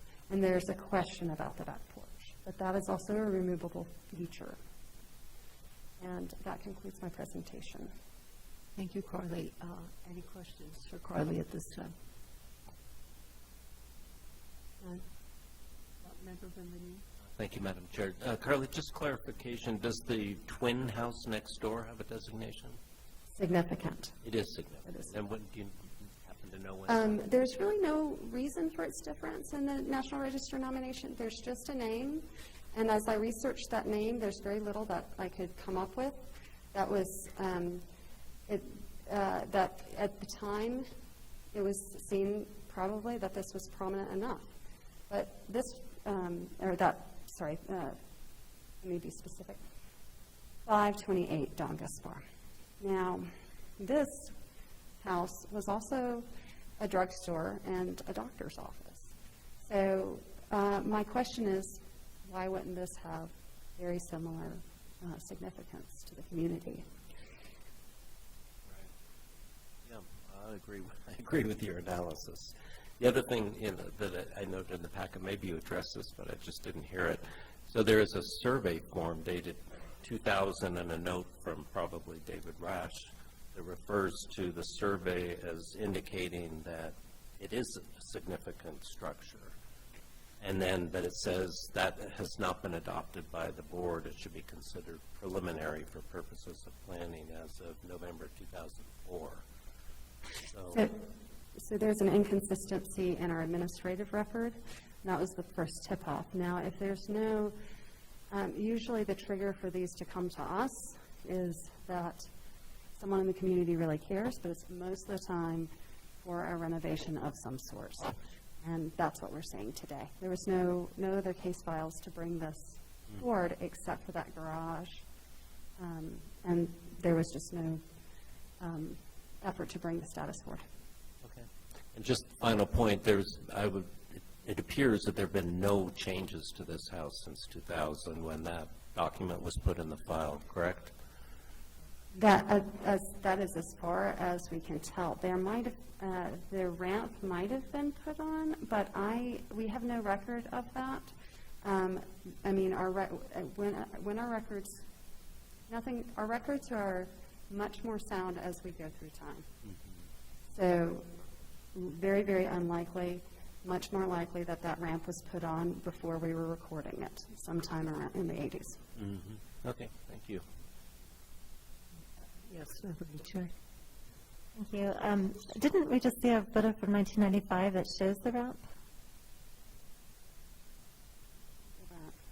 There, that one? Yes. Yeah. Sorry, I misspoke there. But we're, sorry, between 80s and 1995. My question is just about the garage, which is designated currently as contributing. Are we designating a primary facade tonight for the garage? The board may choose to do that. I did not include a recommendation for the primary facade actually in the packet, and I believe I meant to. Yeah. Do you have a You recommendation? can do that even though it was not advertised? Yes, Madam Chair, we can do that because Because it's part of the property, is that because it? it's noticed as the property and not as the structure itself. Thank you. So, any other questions or comments? All right. So will the applicant or applicants come forward and give us your comments on this 94-year-old house?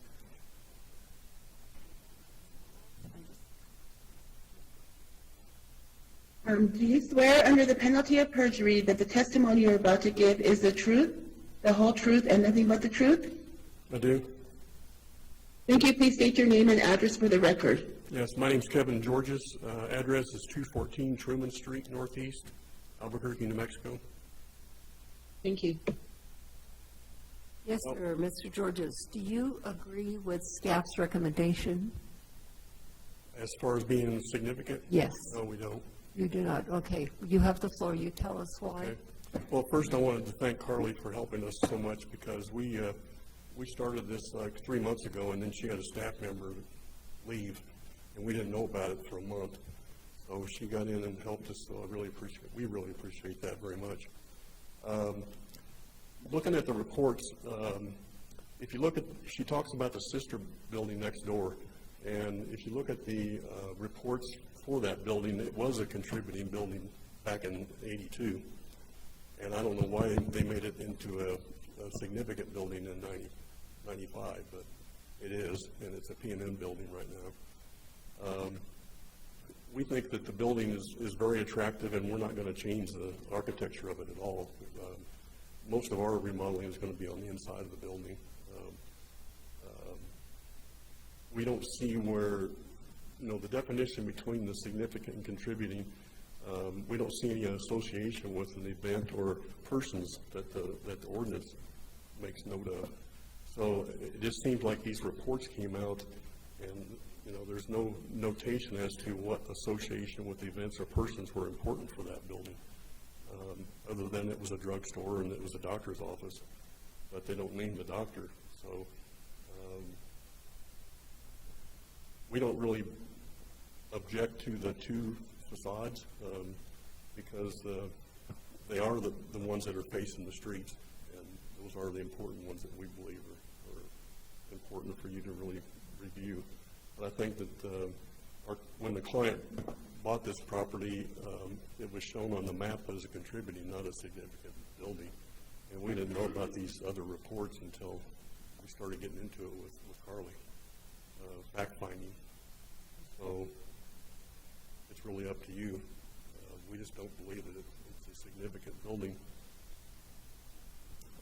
The owner is here if you have any questions for him. Thank you. Board members, do you have any questions for the applicant right now? Yes. Okay, this gentleman is the owner. Did you wish to make any comments? Not. Okay.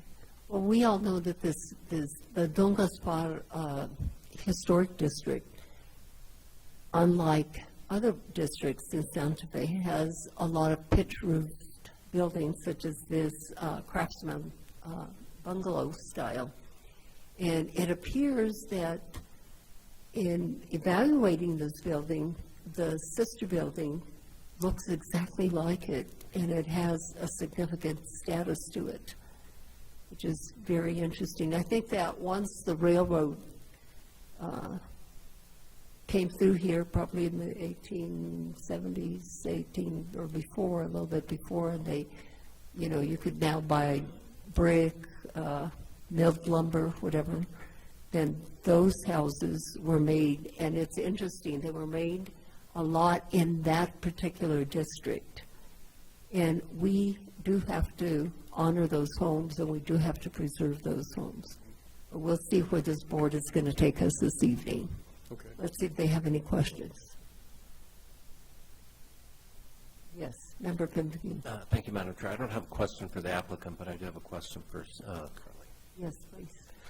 So just to get clarification, because this came up in a couple cases back on this definition of significant structure, is it staff's interpretation that those two subparagraphs that are listed are not requirements in and of themselves, that one or the other need to be met, but those are additional reasons to designate as significant, and that something could be designated as significant if it qualifies under the first paragraph, even if it doesn't qualify under subparagraphs A and B? Madam Chair, Member Bienvenu, yes, the word is may, so they may, that's a kind of suggestion of a reinforcement. Great, yes. I agree with that interpretation, but I wanted to be clear that you did as well, so thank you. Thank you. Anything else at this time? I'll open it to the public. Anyone from the public wishing to speak? Mr. Eddy is coming forward, and he's already been sworn in. Thank you, Madam Chair, board members, and staff. if this house did not have a twin, which it obviously does, this would be a completely different case than it is.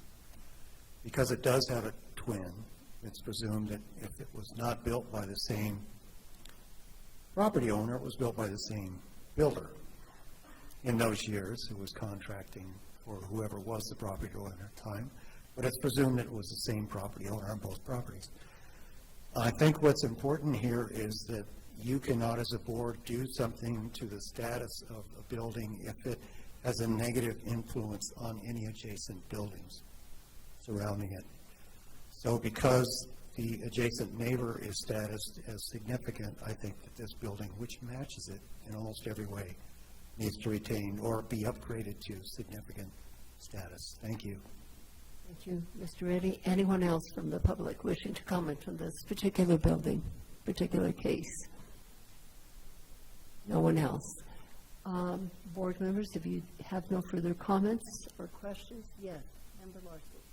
Just a couple of comments. I think we may all be on the same page here, but I think, it's really important to acknowledge, sometimes we will make a house significant based off of its unique character, but I think there's also a case to be made for this sort of repetition, especially in Don Gaspar, where we see a lot of these buildings that are not in our typical Santa Fe style, but rather represent the introduction of new materials through the rail. And the National Register nomination for this district goes into a lot of detail about that aspect of Don Gaspar. And Carly brought up a great point about this also being a commercial property. And I think that is evident also in the modifications that have been made and, to allow this property to continue to function. I think also with the introduction of the ramp, I don't see that as a sort of, detraction from the integrity, but I think we should also acknowledge, 1990, the Americans with Disabilities Act was enacted, and so it could indicate, a change in, our access of historic buildings, which is, interesting in itself, and, maybe it's just a little ramp, but, there could be more depth, drawn from that. So, I think I'm ready to make a motion if nobody else has comments. No other comments? Yes, Member Larson. So in case 2022-005448 HDRB, address 532 Don Gaspar Avenue, I move to designate this structure as significant, agreeing with staff's recommendation to maintain the garage as contributing. And the significance being that this is it's neighboring a significant property with very similar architectural character, and it adds to the overall character of the Don Gaspar district with its commercial and architectural significance. I will second. And as a friendly amendment, just for completeness of the record, I wonder if we might just designate a primary facade on the garage as the east street-facing facade. Yes, that is accepted as friendly. So just to add for the record, we're designating the east facade of the garage as primary. Thank you. And remember, with significant, all facades are primary. So may we have a roll call vote.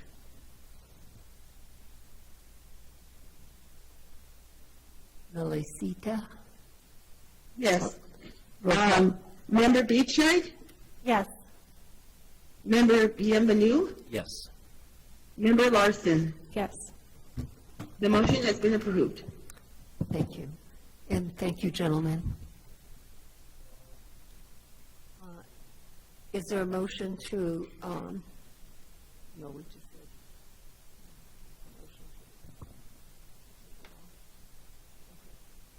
And the last case this evening is located at 212A Gonzalez Road, and I see that the gentlemen are here. And that is Angela's case.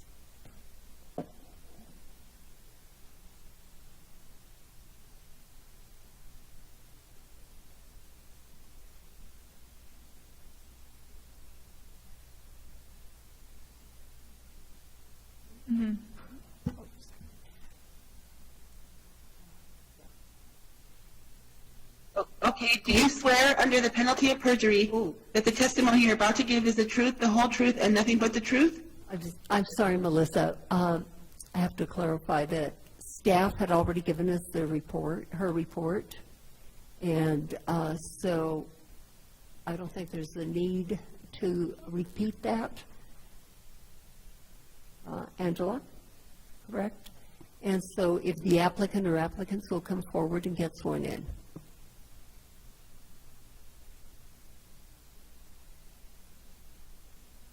Hello. I won't repeat the whole staff report. The applicant is here and can respond to questions, and I will on standby as well. Okay. Do you swear under the penalty of perjury that the testimony you're about to give is the truth, the whole truth, and nothing but the truth? Yes, I do. Thank you. Please state your name and address for the record. Raja Bose, and address is 3480 Todo Santos Street, Santa Fe, New Mexico, 87507. Thank you. Mr. Rose, well, you were not here when Angela gave her report, but perhaps you're familiar that, okay, the house is already significant. I mean, I'm sorry, it is not significant, it is contributing. And we are, there's a request for primary facades, and Angela indicated that she is recommending the south elevation facade at number 1 and 2, and then the east elevation facade number 3. And do you agree or disagree with her recommendations? One thing we wanted to bring up just as the applicants, though it's not technically part of this discussion, is just questioning in its entirety the contributing nature of the house. I just wanted to put that in there as a remark directed at the clear evolution of constant addition and evolution this house has undertaken, and the amount of different times it was kind of unofficially, unarchitecturally, unpermittedly built upon, as is evidenced by the use of lots of different materials, and especially the fact that you can see, especially now that we've exposed more of the interior material, that there's constant appearance of wire and actual plaster stucco that indicates, the formerly exterior portion of a area was added on. So just to put that out there, I do think it's worth considering, but in terms of designating the minimum amount of facades purely to enable us to upgrade and improve this, what I would call a dilapidated structure, I think we agree with Angela's determination of the south. But again, our overall feeling is that the structure in its entirety is very questionably of contributing nature.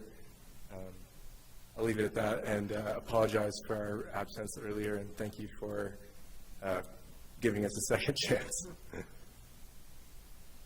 This is, when I saw this building today at the field trip, this is obviously a vernacular style building. And what would happen in those days is, you're right, they probably did use different materials because they would add rooms, as you probably know, as the family would grow, and as they could afford to do that. Right. So when I look at this building, even though it doesn't have a roof now, I can still see the vernacular style of the building that is prominent in what remains of the building. Yeah, we agree with that. I mean, it's a beautiful, typical building, and we have every intention to. Yeah, I like all the ins and outs, the jotting. It's not just a little square building, has jots in and out. And that east facade, would you put up that east facade for us, Angela?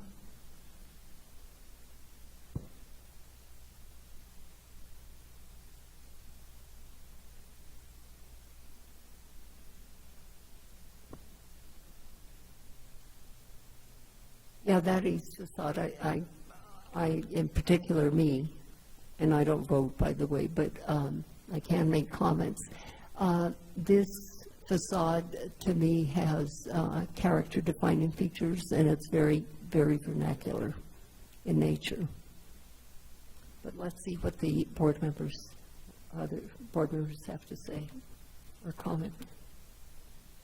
Chair, if I may, excuse me, I want to clarify that Yes. the staff report, my recommendation is the south elevation be primary, and that is facades 1, 2, and then when I refer to the east elevation facade, I'm referring to the east wall of the portal. Oh, okay. So it's So not the east facade, the east Correct. elevation. Okay. Correct. Thank you for that clarification. Any comments, questions? Member Beachley. Yeah, just a couple of comments. I do agree with the applicant that this, the contributing status seems, potentially an error due to its current presentation to the street. I don't see what characteristics are contributing to, other than it's just vernacular by nature. I can't pick out any particular elements of the house that would sort of define its character. I think at this point we have to designate a primary facade because it's already contributing and we haven't noticed a downgrade, but I would support sort of a minimal facade designation in order to move forward. Any other comments? Anyone from the public wishing to comment? It appears not. I will entertain a motion. Member Benvenu, or comment? Madam Chair, just a question, actually, for staff yet again. So what's the story about how a property like this was originally designated? Because you say you don't have any files on the property, right? But you have the map that, it just shows it as contributing, but how would that have come about if there's no documentation? Just not understanding the process. Madam Chair, Member Benvenu, I will answer this one. When these National Register nominations were done, but mainly those surveys were done essentially, sometimes the windshield survey, but maybe a couple photographs of the house, but there was a visit to the properties. So it was seen, and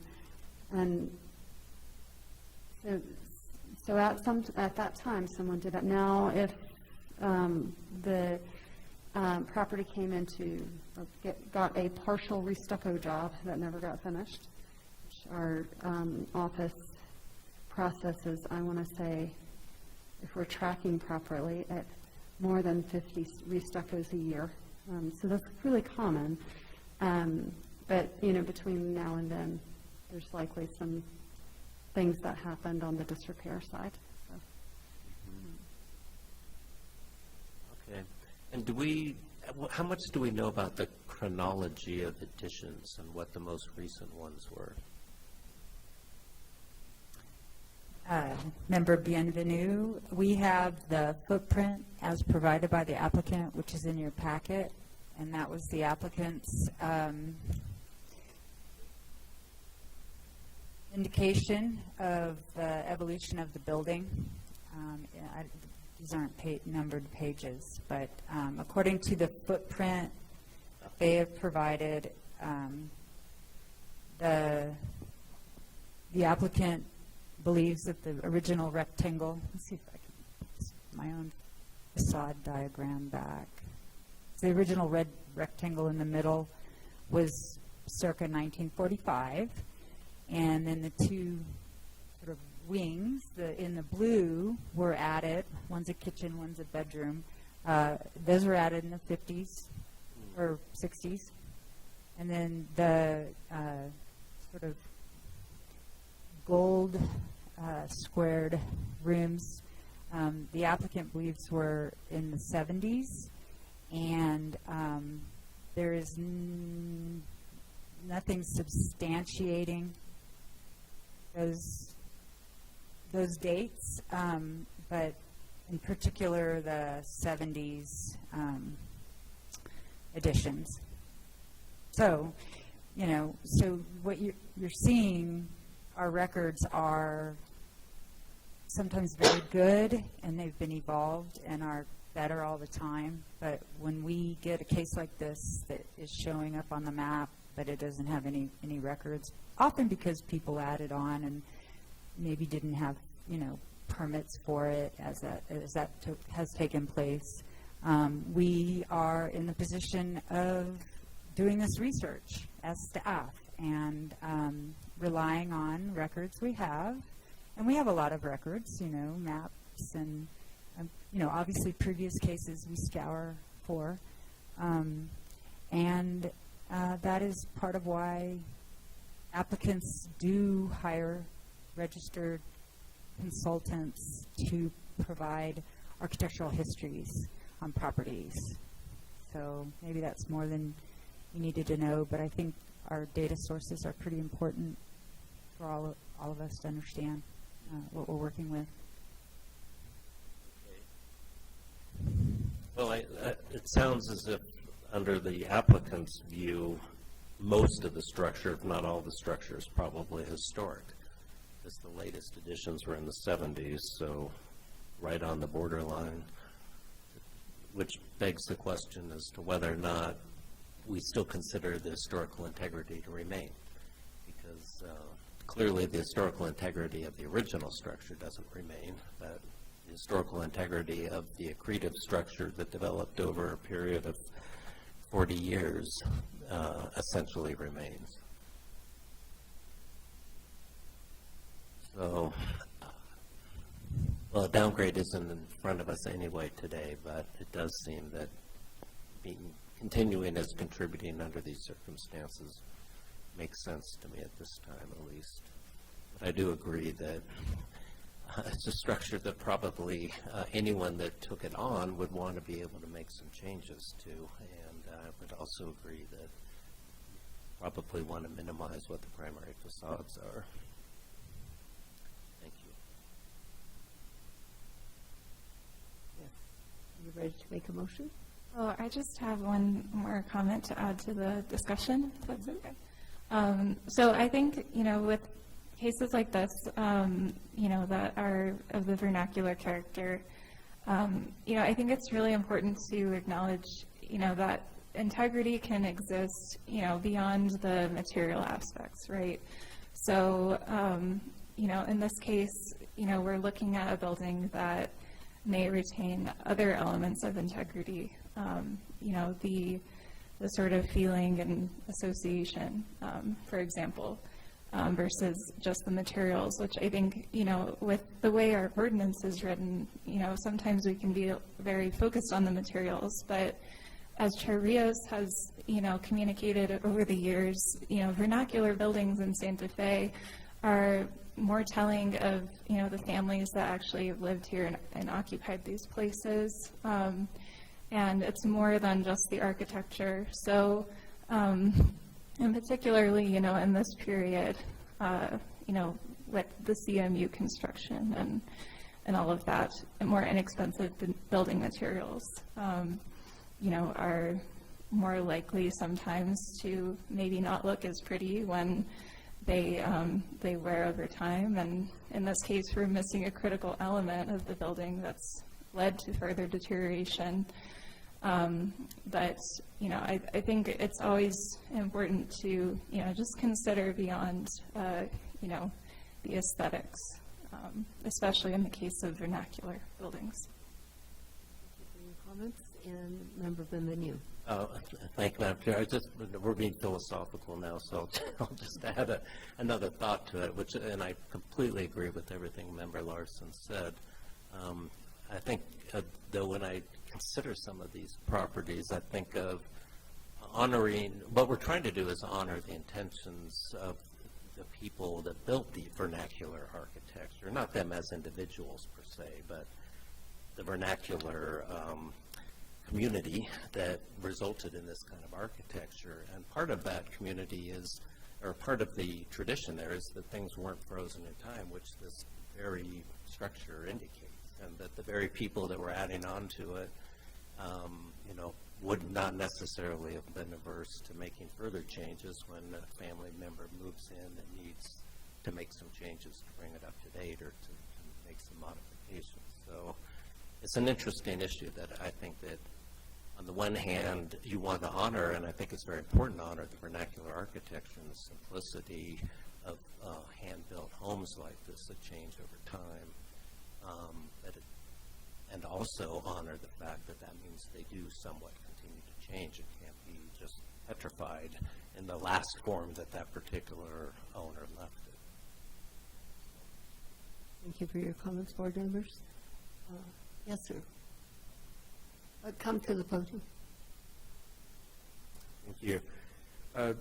For whatever it's worth, and to some of, all of your points made, and also, again, to be philosophical to what's been done and now, who's here now and what we're allowed to do, right? Because that's actually the continuation of this home. And my friend and I are taking on this project. We're both in architecture. We're both trying to do the best job we can. Also, I'm from here. I grew up here, so I appreciate, the Pueblo style, both in its new modern form as well as what it's been in the past. The reason I'm saying it and framing it that way is because we bought this project knowing that it was historic, that we would want to be able to do something interesting while playing by the rules, because this is a neighborhood that has rules. Even if this building were, even if the outcome of today was no designated facades at all, which I don't even know if that's possible, but even if it were, we would still be beholden to all the design criteria, the window, light sizes, the overall height restrictions, the massing, etc. This is not a design review today, but if you were to see our design proposal, which is done and we're ready to submit, so we're not going to go modify it again and put a big 9x9 picture window on it or anything, but it almost looks like the same house. The reason being that by the time you incorporate the new design constraints of this area, you basically arrive back at this house, except with simulated divided lights, insulated windows, an insulated shell. We want to bring it up to code, and not only code, but make it kind of a greenhouse if possible, without short of painting it green. So when you consider to what degree you want to impose preservation upon us, we just ask in return that we're willing to throw our whole life and money and everything at this, and love and tears, and so we'll do a nice job and keep it looking perfect, and let us do that, please. Well, and today we actually shouldn't be discussing anything that you're planning on doing. Yeah, because we're just looking at primary facades review this evening. But I do appreciate your comments. And I'm glad that you're a longtime Santa Fean that is actually still staying in Santa Fe and wanting to do something with a piece of property that you value. So, gracias for that. Yes, Member Beachside. Just one question for the applicant. Do you have a recommendation for a primary facade designation? I think if I were to have to designate something on this house, which I think is what you're really asking me, it would probably be the portal area, because it's so stepped and it has a single canal and it's very Santa Fe, as it were. It also has kind of a, I hate to call it coffin shape, but an angular detail on the columns, as you can see actually in that view. I actually don't think the corner window or many other of the details are actually that reminiscent of the neighborhood or of Santa Fe, so I'm not sure about your diagram, but the portal, you know, sides 1 and 2 of that, if that's clear.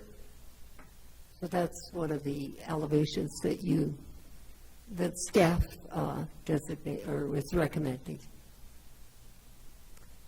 Okay. John, were you wanting to say something? It looked like you were ready to attack the podium.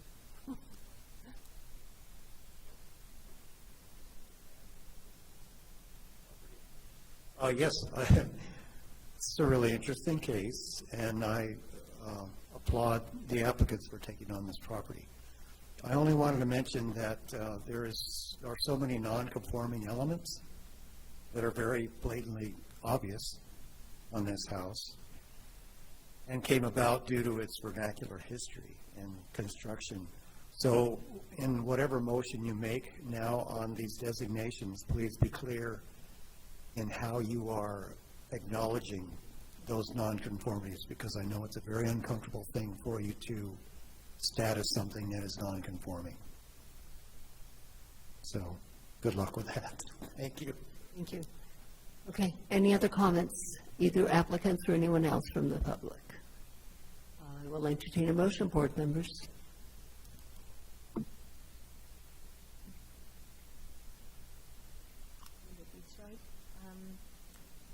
In case number 2022-005348, HDRB at 212A Gonzales Road, I move to retain the contributing status designating facades numbers 2 and 3, which encompass the portal on the southeast corner, as primary, and further, as part of the motion, recommend that this property be considered for future downgrade due to the non-conforming elements that are not under, that we're not able to review in the way this case is presented tonight, but I think we should consider for future related cases. Do I hear a second?